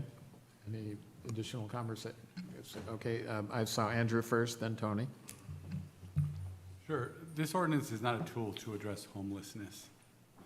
That it's a false statement. This is a tool to remove folks faster, But this is not going to solve homelessness. We heard it. They're going to just shift from place to place to place.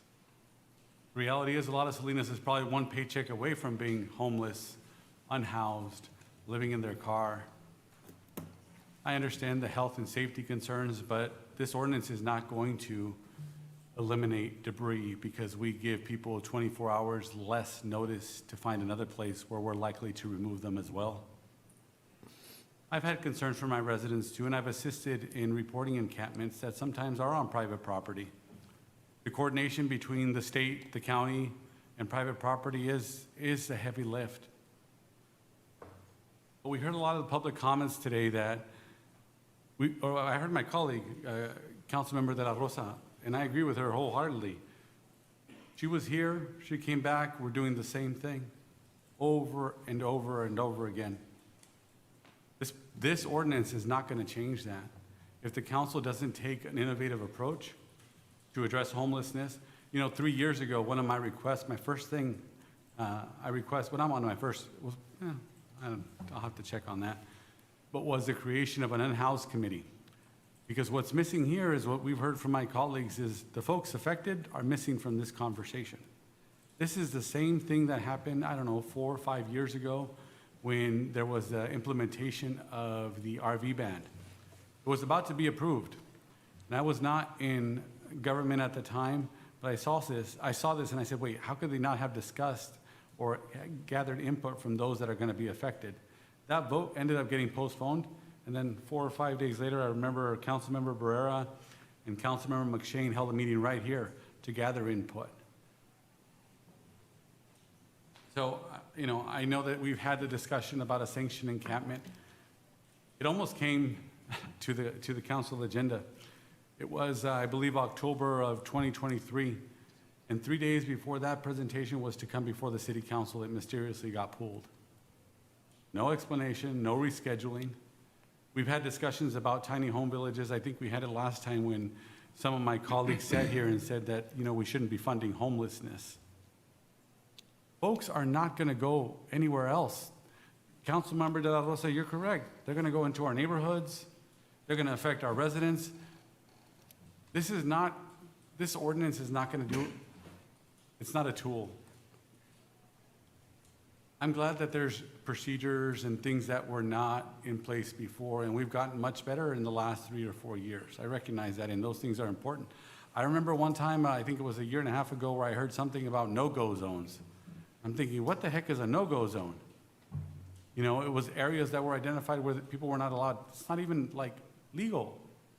I remember hearing a staff member one time say, well, when folks move their stuff to another place, then it's abandoned, and then we can just go ahead and take it.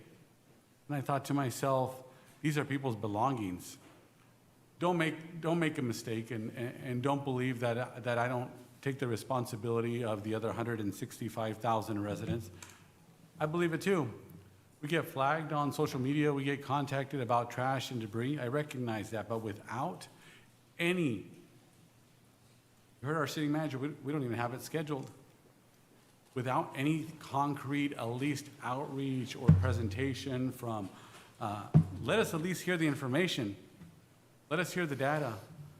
And somebody said, well, where are you going to put this encampment? Where are you going to put this tiny home village? Well, if it was up to me, what I'd do is I'd start outreach with the community now. Instead of doing what the typical thing is happening between the county and the city, is saying, hey, this is what we've identified. And then we have all residents going, oh my God, what's happening to my neighborhood? So if we don't take any of these innovative approaches before we do this, 24 hours is not going to stop an encampment from growing. Show me the data to prove that. I'm going to support, I'm hoping my council member De La Rosa supports a quick presentation on a tiny home village, a sanctioned encampment. Let's look at models that have worked across. Let's look at the data. Let's make data-driven decisions. Like I said, the missing part of this is the residents that this is going to affect. And it's not just the unhoused. How about the community? Let's bring the community together. So I'm not going to support the ordinance as it stands because 24 hours is not going to change how our encampments grow. And until we bring the community together that's going to be affected by it, this is ridiculous. But I'll say it again, this is not a tool to address homelessness. Sorry, they may go from Natividad Creek to the other side of Natividad Creek, and then we're going to be doing the same thing again. And I recognize that a tiny home village and a sanctioned encampment that may only support 40 to 100 people may not have an impact on 1,200, but if we don't start taking some of these innovative steps, all we're going to do is increase the funding for cleanups, and we're going to be here year after year after year. We're about to close our China Navigation Center, and my colleague Baraja said, well, maybe he'd consider funding it if we moved it to District 5 or District 2. I mean, what kind of comment is that? That's not addressing the issue. If we don't try something innovative, we're going to be here again and again and again. Tony? Thank you, sir. When I heard Mr. Peterson speak about his early life living in a car, and I take that to heart. And those are serious issues. In listening to every person that spoke today, whether it's here from the dais or public or on Zoom, it seems like we're all after a solution. I think we're headed in the right direction. I really do. My good friend, Councilmember Sandoval, says we need an innovative approach. Councilmember De La Rosa has been here for years. My colleague has been here for 4 years. I've been here when Jesus was born. An innovative approach, we're seeing Ms. Lisa Murphy. How long have you been here? 1 year. 1 year. I think Ms. Murphy, in seeing her passion, her compassion, her professionalism, and Dr. Silva, you use the word, we're professionals. She's the professional.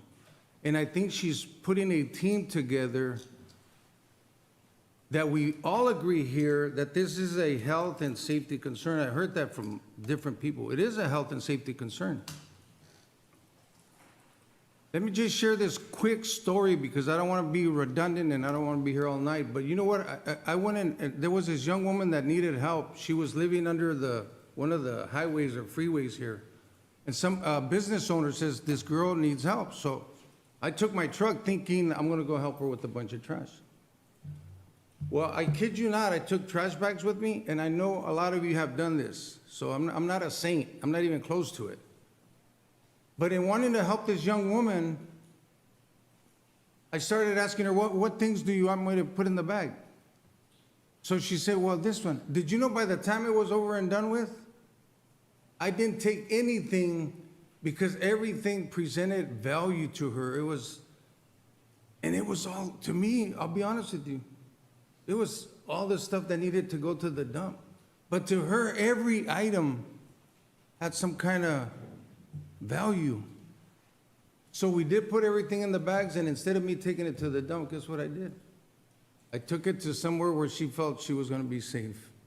I moved what I thought was trash into another location where she felt safe and go to the dump.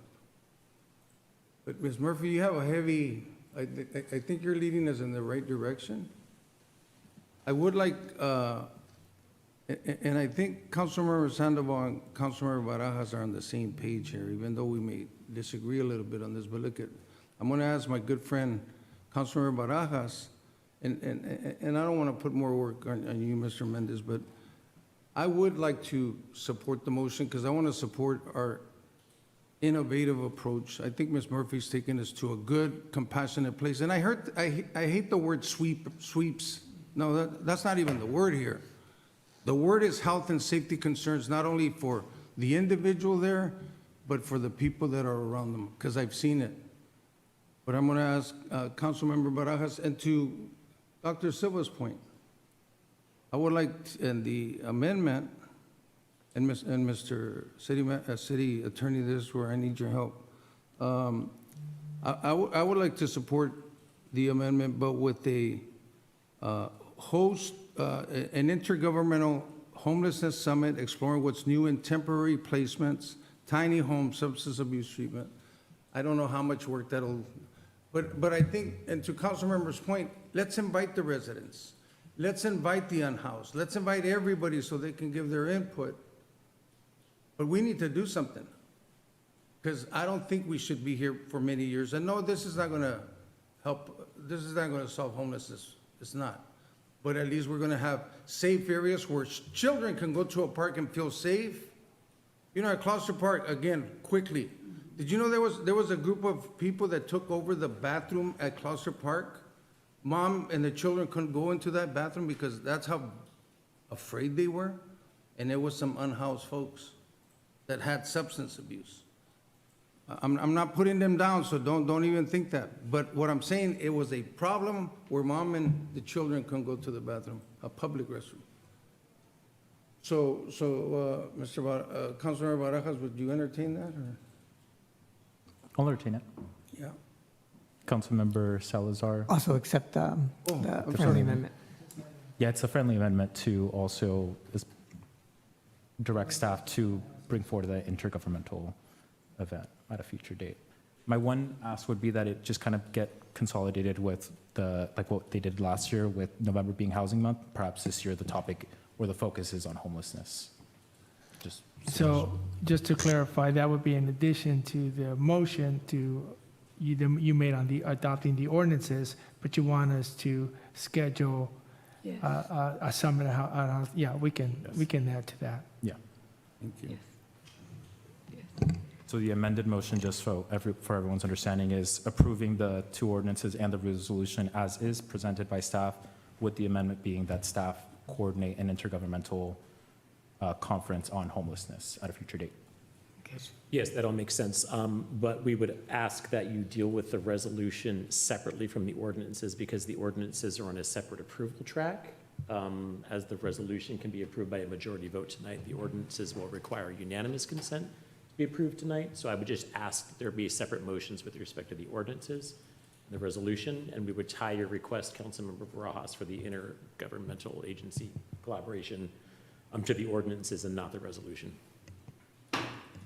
And Patty, I think, understands that, so we'll make sure it's clear. Can we still make comments? I'd like to make a comment. No, we can do comments, but should we have Patty read what the motion is in discussion? All right, let's see if I got this. If not, I'll request for assistance from the motion makers. But anyhow, so motion made by Councilmember Barajas and second by Councilmember Salazar to approve the ordinances as presented by staff and also request or provide direction to the city manager and direct staff to come back with creation of an intergovernmental summit at a future date to address homelessness. So that's the first one for the ordinance and the additional direction to the city manager. Second motion would be also made by Councilmember Barajas, second by Salazar, to approve a resolution approving updated administrative procedures and removal of unlawful campsites, bulky items, and personal belongings. Okay. Okay. That's what we're discussing in terms of a motion. Okay. Okay. There's two motions. Okay, I'd like to make a comment. First, I would like to thank Councilmember Sandoval. Thank you for your support. And I want everyone to know I support my unsheltered residents.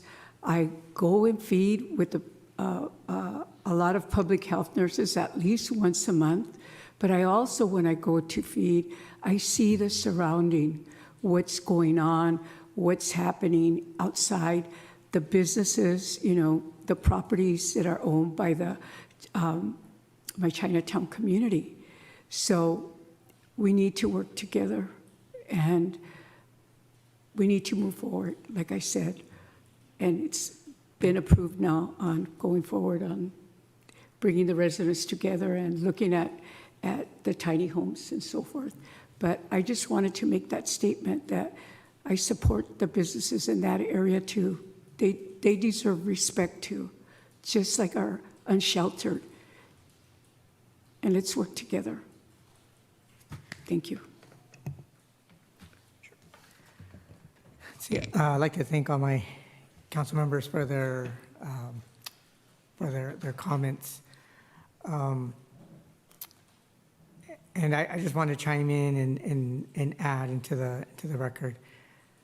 You know, my personal feeling is that in terms of at the state level,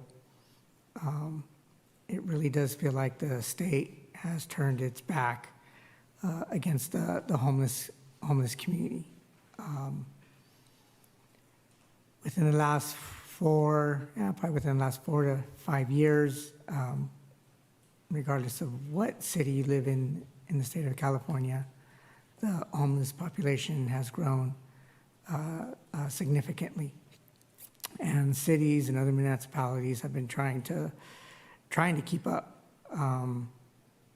There's state funding that is available, which positions cities and counties to compete for that.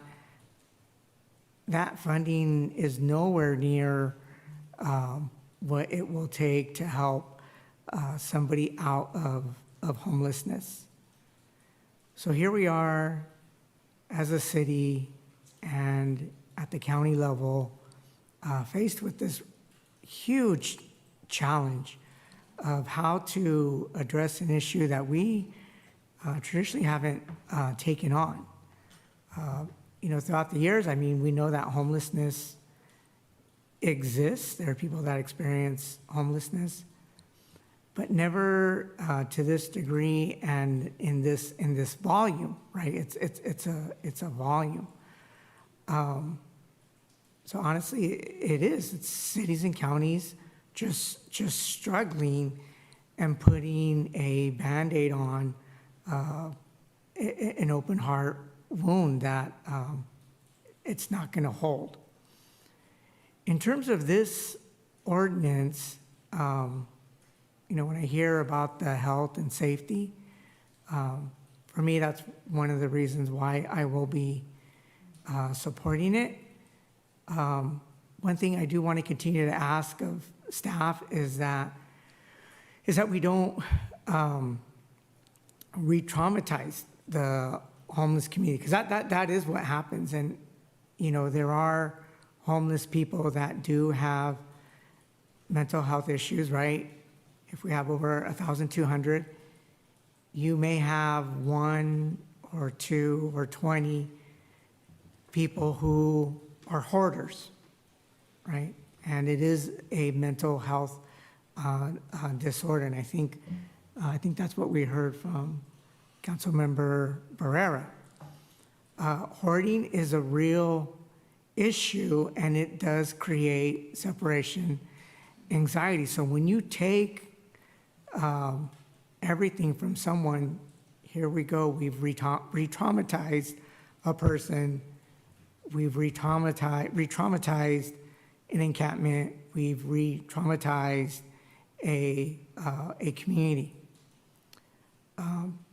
To our homeless advocates, I hope that you're hearing tonight that we want to make sure that you have a seat at the table in terms of the decision-making process and the policy creation.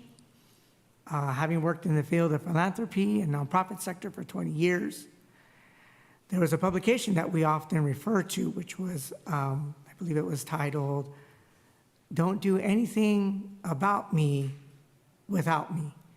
And so to speak to that second motion, I want to make sure that the homeless community is present at the table. Want to make sure that we continue to receive their input and their insights. They are clearly the experts in this particular issue.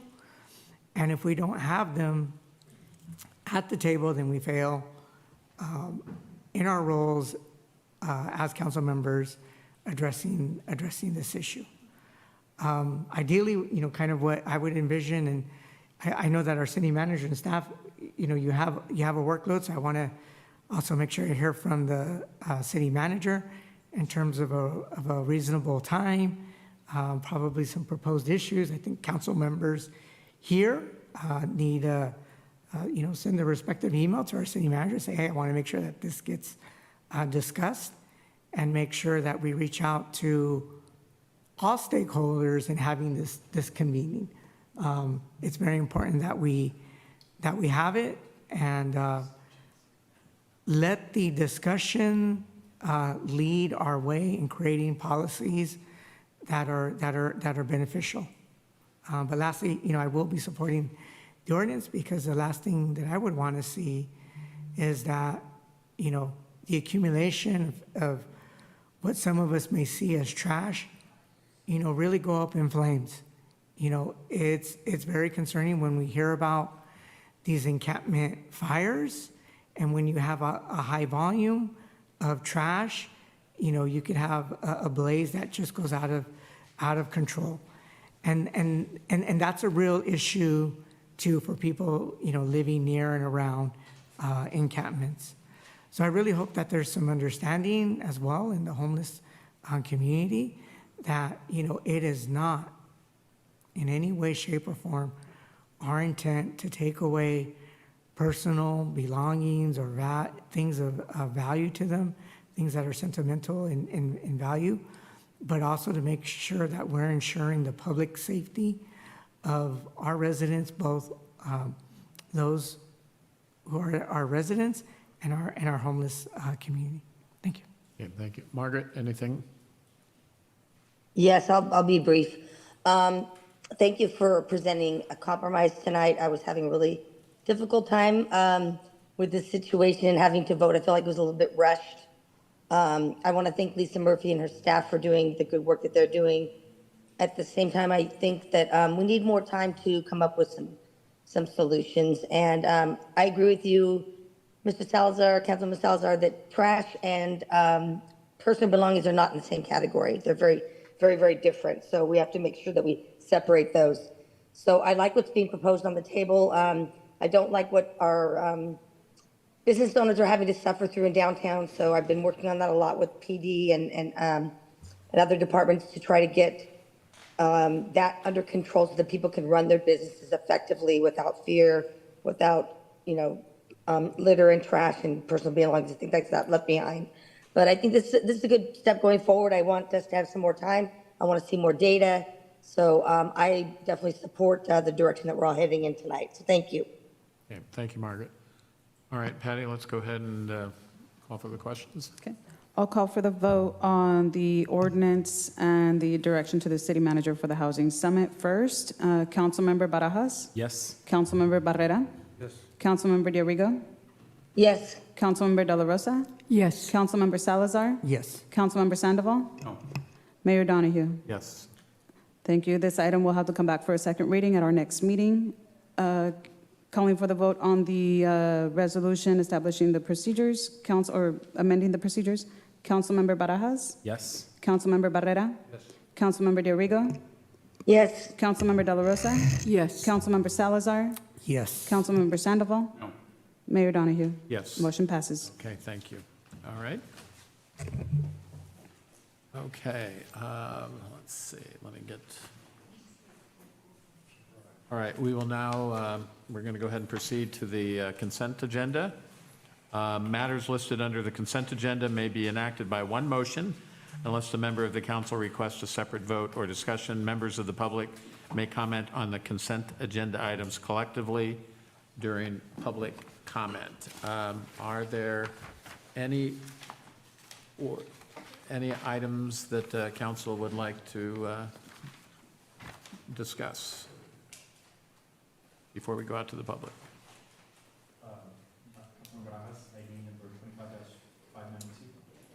Okay, 592. Okay, all right. Anything else? Okay, Councilmember Sandoval. 26023 and 25592. Okay, all right. I'm fine. Thank Tony, you're good? Okay. I have a question on 25-592. It's a question. Okay, so you're, okay? Really, anything? I have none. I'd like to thank staff for their hard work. Okay. Margaret, anything on the consent calendar? Do we still have her? Okay, we'll see if she comes back. Okay, I'll I'll do 592 also. And with that, we will go out to the public. Is there anybody who would like to speak to the consent calendar in public? Okay. We're open for public comment on the consent calendar.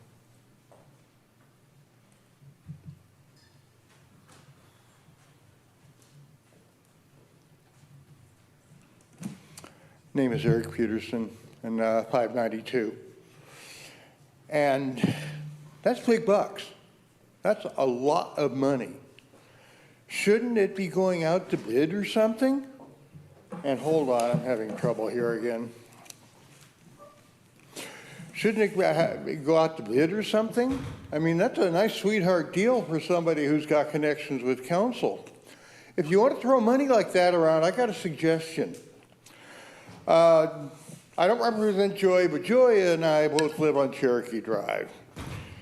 The predecessors to Mr. Sandoval, Kimberly Craig and Christy Cominas, both voted to put a signal in at Main and Cherokee, which increased traffic dramatically and the speed dramatically. And staff didn't even send a notice to the HOA, which owns property just a few feet from the intersection. And why don't we take that money and do traffic calming on Cherokee Drive? Make it more useful than what was reported in the report. Thank you. Okay, thank you. Anyone else from the public? Okay. Anybody on Zoom on the consent calendar? All right, we will close public comment, and we will come back. Let me just follow my... Okay. Andrew, you wanted to discuss 023, so we'll start there. Sure. Well, this is a great investment both in Baranda Road. Adriana, could you speak a little bit about what these funds will be used on Baranda Road? Sure. Good evening. Yes, so these funds really, what they are is to assist us with the continuation of the construction, phase 1 construction project. And what we're trying to do, what was happening was this funding was available through the transportation agency. And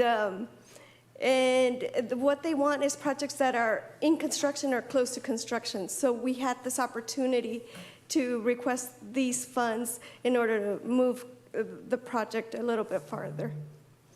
Yeah, thank you. Those are all my questions for you. Yeah, just to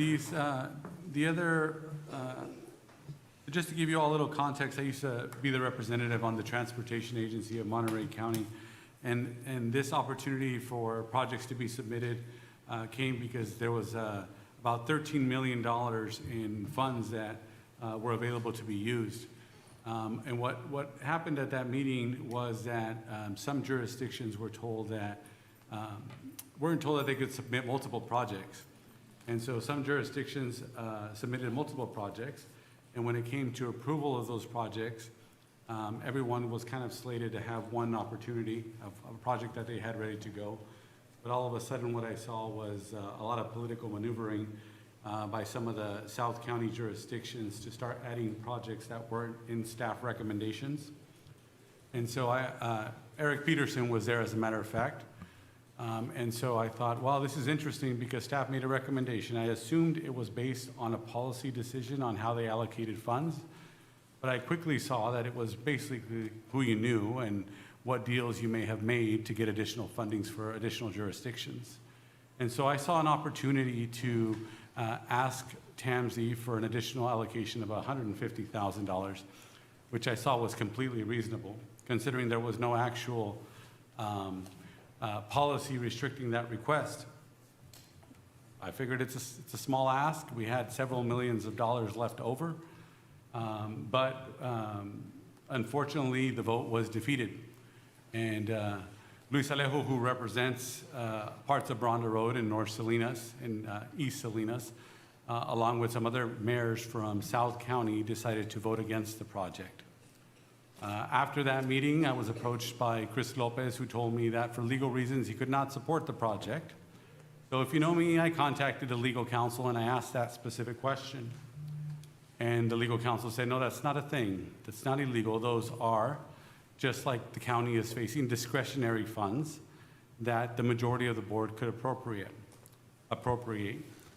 And so after that meeting, I knew what was happening because of political connections. The mayor removed me from that committee with no justification, no follow-up to several questions and emails.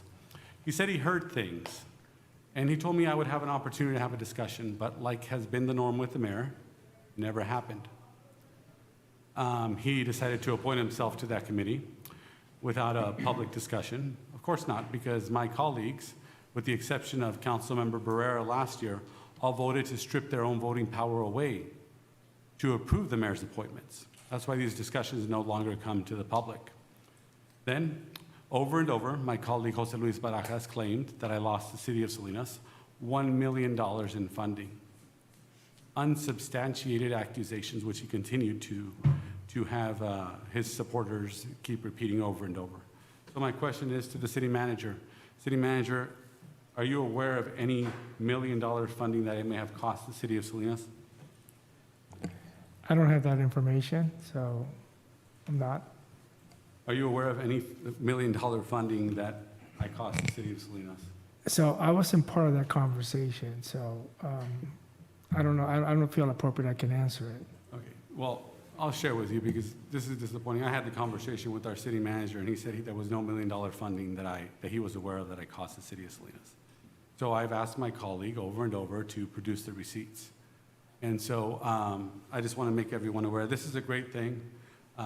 And thank you to our staff for submitting the proposal. After that conversation, and I was removed from the committee, one good thing that came out of that discussion is that now a policy will be written, hopefully in March, on how those funds will be allocated in the future.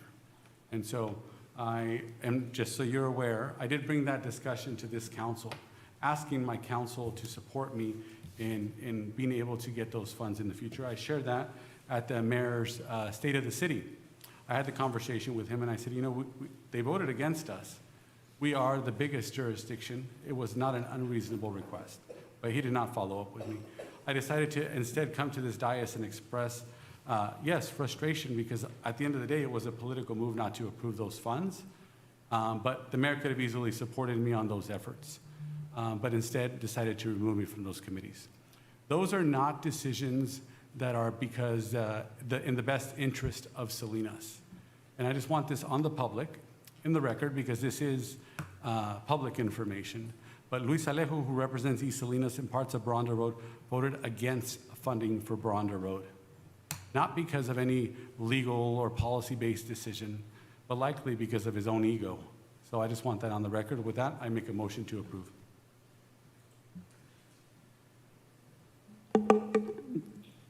Oh, I'd like that item to vote separately, so.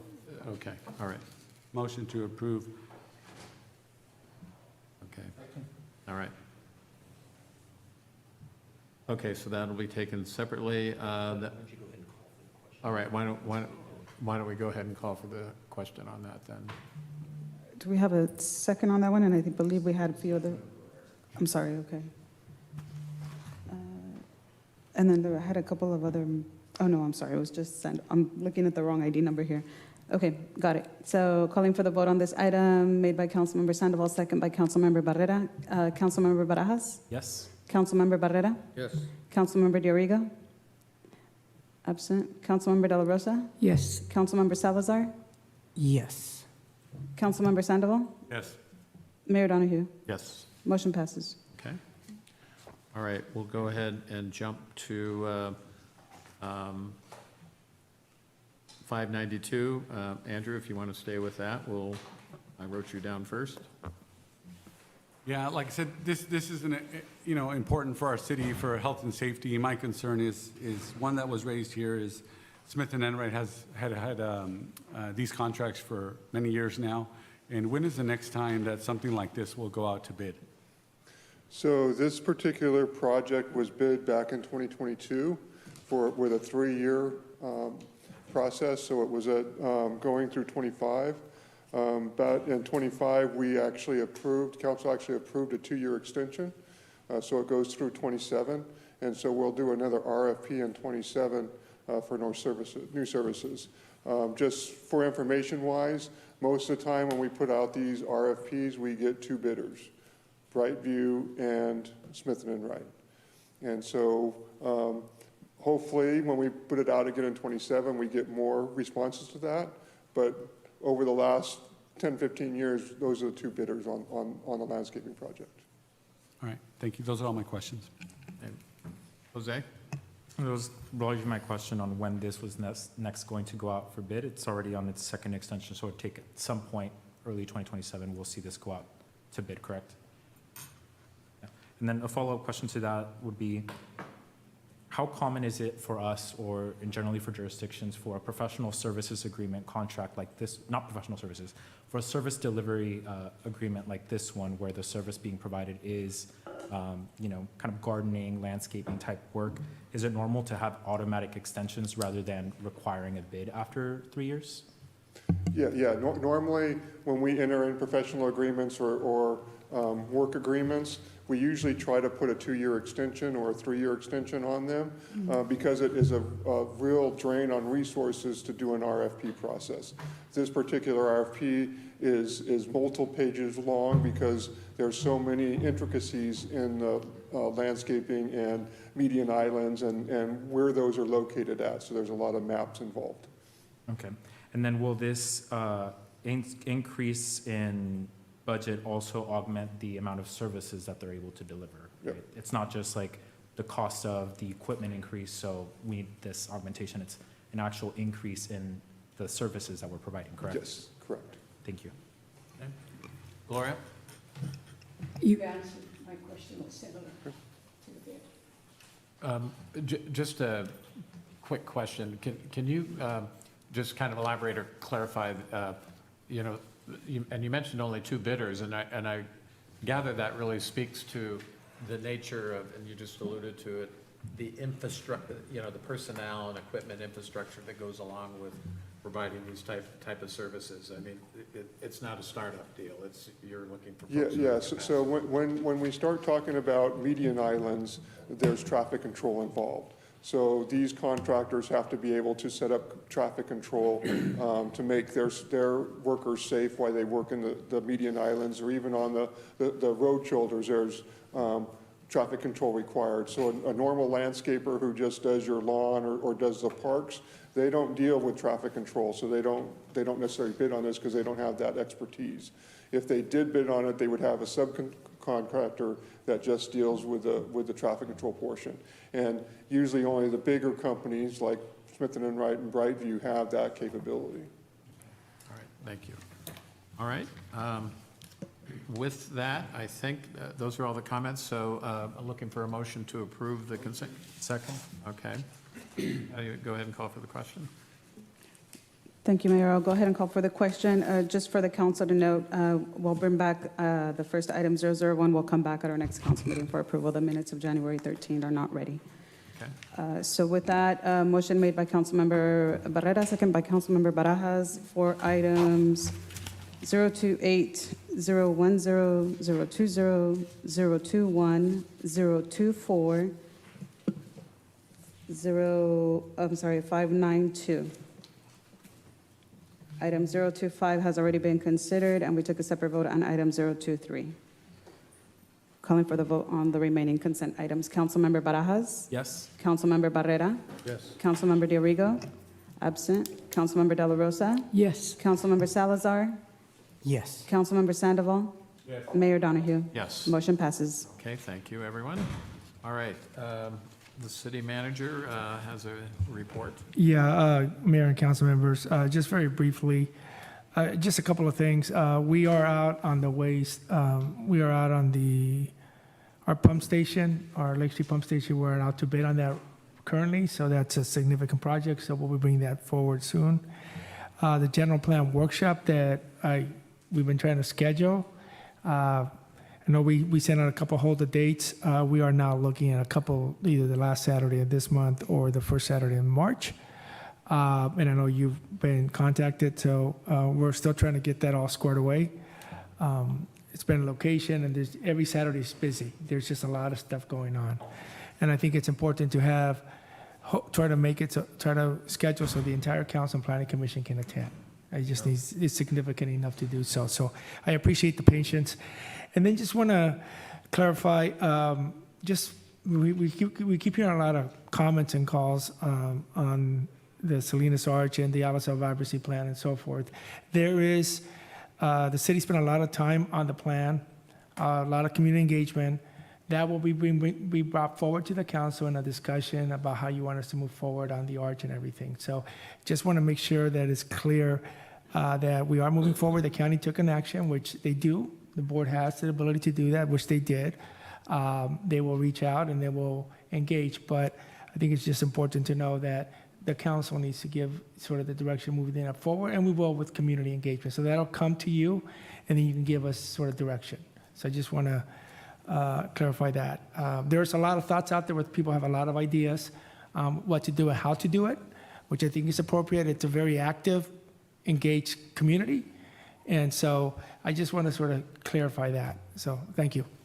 Okay, thank you, Renee, for that. Could you just, and I know it's been stated before, but just a quick revisit on the light plan in terms of lights, because we've heard a lot about that, and I know we're underway with that this month. Could you clarify that? Yeah, so we are underway and I think I mentioned it several meetings ago, but we are underway on the light replacement fixture. We had tens of thousands of feet that goes to miles. So we had several miles of light that we need to sort of replace. So the work's underway on that. Some of the work that needs to occur, it's beyond my, we ended up with some beyond my authority, so that's coming back to you. So what you're going to see is there's a hybrid. We got some lights. We have some streets under repair right now. And I kind of joke about this. I don't want to say kind of where we're doing it because I don't want to send out. So hopefully you'll see the lights start coming up in some of our major arteries like Constitution and a few other things that are being replaced. And then there's going to be an item to you brought, I think, at the next council meeting to give us more support on that. So that's where we're at. I know that people have been very frustrated with that, but we're moving forward. And the way we're doing is we have to pull so much wires for long stretches of streets, is we're having contractors do that, and we're also, our staff is supporting with some of the reinforcement behind on the box and stuff like that. The other thing that we're doing is we're also looking at solar and the application of solar lights in some of the new projects. I know several council members have asked that on some of the new sites, but also some of the existing sites. The technology in solar has gotten a lot better, but it does have some illumination. And so it works in some areas, it might not work in other areas. So I know the team is working with a pretty significant solar company to assess what streets will work for solar and maybe other streets that we're going to just go the traditional. So that's underway. More to come on that. Okay, thank you. All right. With that, we'll go ahead with council member reports, appointments, and future agenda items. I'll start to my right. Andrew, do you want to lead us off? Sure, I had a chance to attend the Hebron family grand opening. It was an amazing event filled with community, and just to see all the kids, the youth, the seniors come together on a project like that was amazing. There was a young lady who spoke alongside Councilmember De La Rosa, and it was really a touching story to hear her experience with the opportunities that Hebron Family Center provided her, things that her family would never be able to afford. And to hear her say she got a chance to come back and serve and work there, and that one day, maybe she'll come back. I know right now she works for the Housing Resource Center, but maybe one day she'll come and manage it. So, big kudos to everybody who attended. It was just a great event, and it served as a big motivation to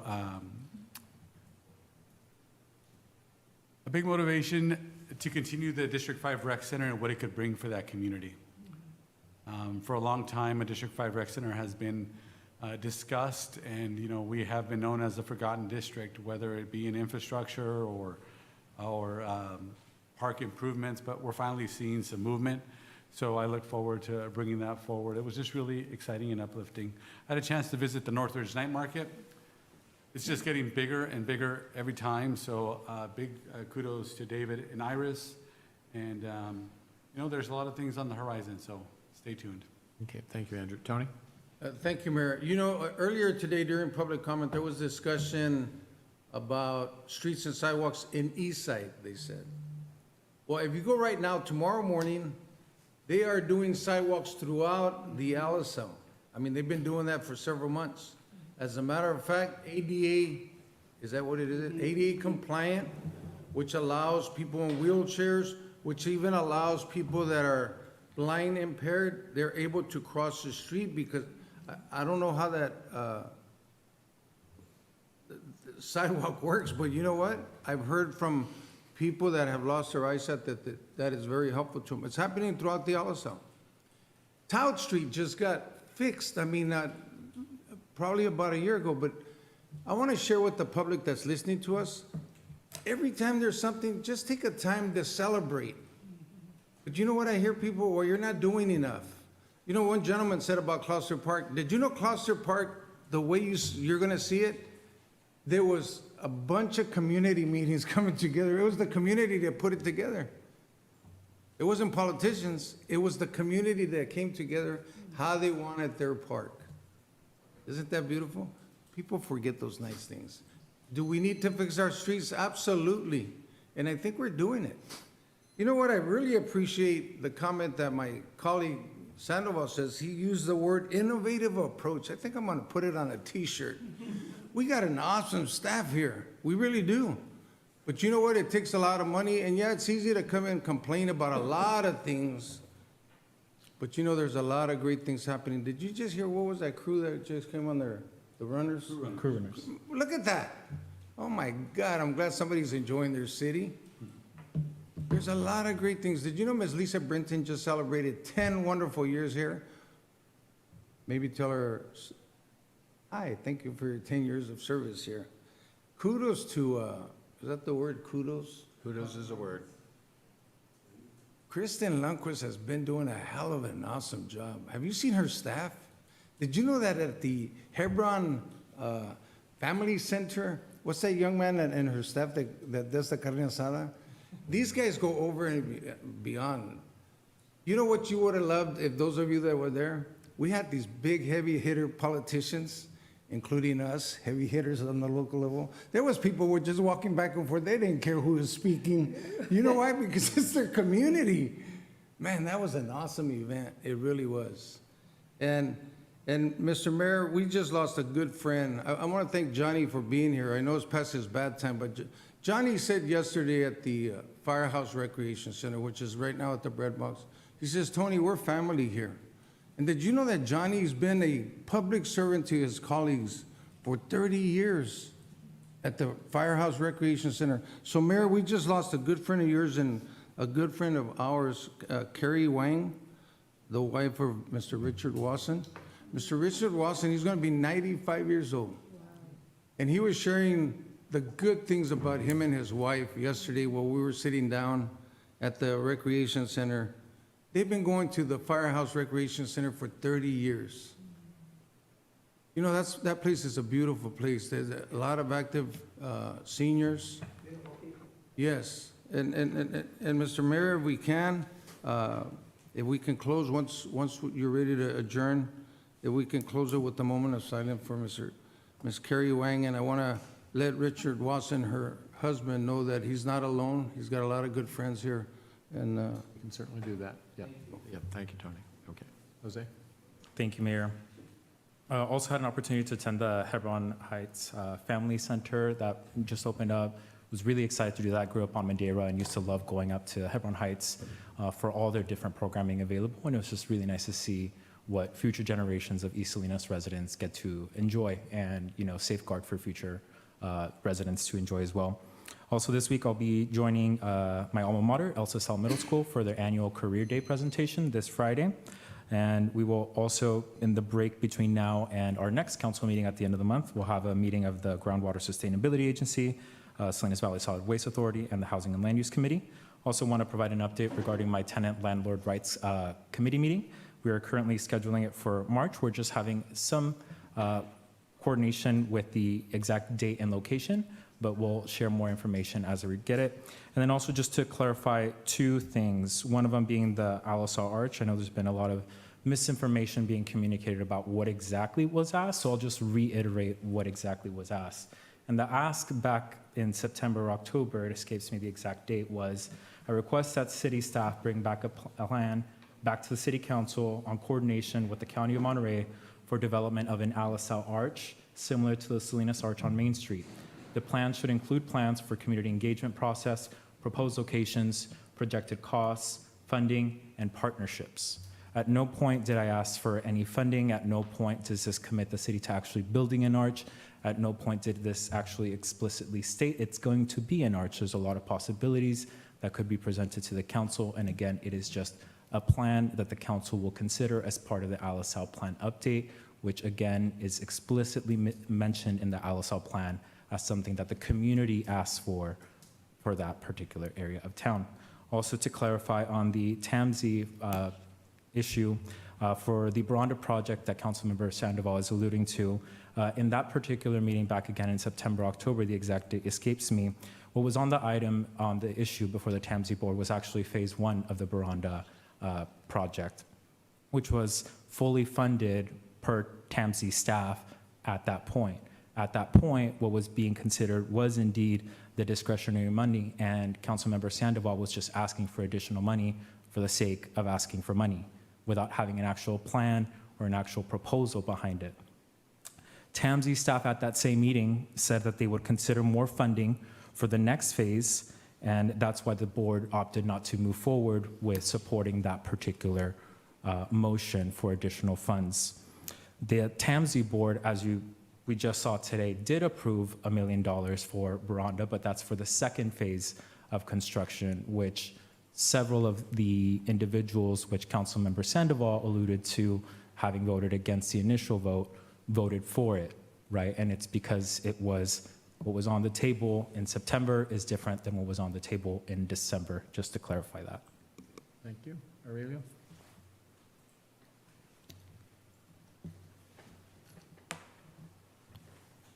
So this Saturday, we had quorum at the Hebron Family Center grand opening. Just want to thank Kristen Lundquist and her team for being out there.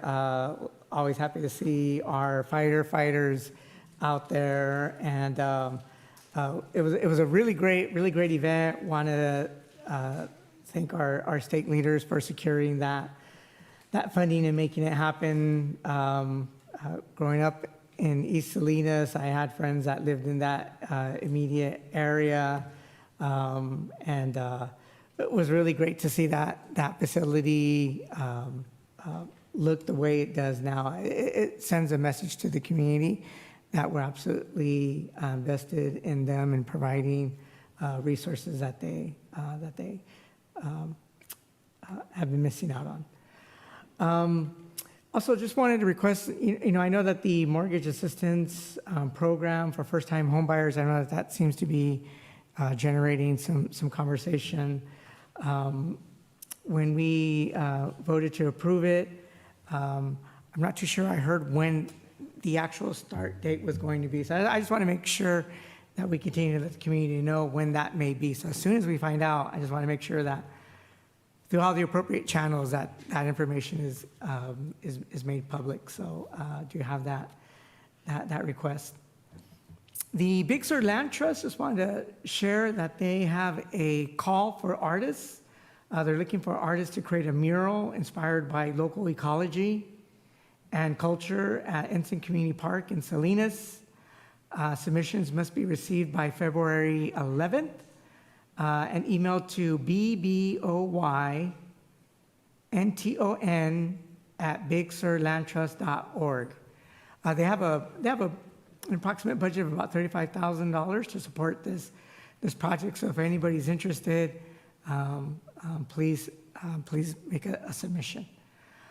I know that we have some cleanups that have happened and some in the works. I just want to make sure that our local homeless advocates and homeless community are also aware. I know that we had one last Friday, January 30th, over in Baranda, happening now, or at least since Monday, February 2nd, till about February 6th. Gavilan Creek, and then time permitting, Natividad Park, and then lastly, Monday, February 9th, coming up fairly soon through Wednesday, February 11th, near and around Union Pacific Track. So let's make sure that we are compassionate and understanding as those cleanups take place. Lastly, I also have had a conversation with the city manager about the city lights, and a lot of people are interested in that. And I'll continue to speak with our city manager because I know that a lot of residents are wanting to know when that will get fixed. So I'll follow up accordingly. And thank you. Okay, thanks for your, Gloria. First, I'll start with Hebron Heights. I want to also thank Kristen and the entire staff and the fire department. You've always been supportive at Hebron Heights. Thank you. It was just a great event to see so many families and seniors. Thank you for being there. And yeah, what a great event. And of course, Speaker Rivas and Congresswoman Zoe Lofgreen and just other politicians that were there. Thank you. But the next point that I want to bring up is the Esalen Park also. They also have 1 day out of the month that if you want to volunteer or you have high school students that need volunteer hours, they clean up the park. The third Saturday of the month, they start at 11 o'clock there at the park. So there's opportunities there for anyone that wants to do volunteer hours for that. But again, thank you so much. And the lights, yes, thank you for reporting on that, Renee. I appreciate that. Thank you.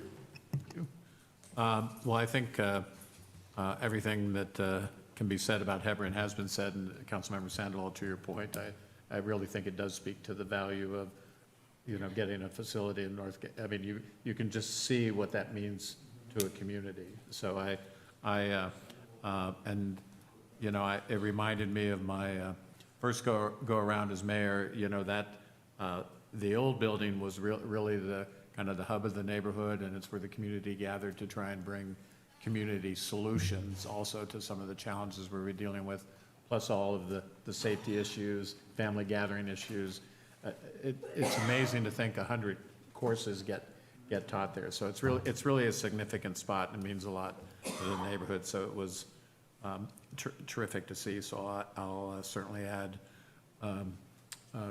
kudos to that. And I'll just, and then we'll do the moment of silence. Tony, we'll have you lead us in that. I want to pick up on what Jose and the city manager said. We appreciate Supervisor Zalejo's enthusiasm for the Alisal. And to Jose's point, you know, it's contained in the plan. There is no circumstance where an expenditure of that nature would come to the council and not have public input. But it's the thing I would say, what I think is more important, and I think Councilmember Barrera is aware of this, there are some exciting things in the works for the Alisal that frankly, the conversation about the arch, while it is in the vibrancy plan, it's premature, because we are looking at the Alisal marketplace concept again. MST is looking at relocating their yard in that neck of the woods, and it's an exciting development that can have economic possibilities, 500 jobs, where you have mass transit capability. You also have access to the possibility of housing. In our case, we're going to be really interested in exploring affordable housing. So there's a bigger picture. And while we do appreciate the supervisor's enthusiasm, the city is really contemplating where are we heading in the Alisal overall. So just FYI, it's like a kite. It caught an updraft in terms of people's attention, but it's premature. And in no way, shape, or form had this body made any commitment. And I appreciated gee, that's a lot bigger when you do 6 lanes. What looks like $500,000 is a couple, so those, all good points. And, but I want folks to know that, this council has heard loud and clear over the course of its time in office, the value of a dollar. So everybody should know that. And with that, Tony, if, why don't you, moment of silence? Thank you, Mayor. This is in memory of Ms. Wang and more with Mr. Watson and supporting him. That is 95 years old, but he loves Salinas. So I'm going to ask you just for a moment of silence in her honor, and thank you. Thank you, Tony.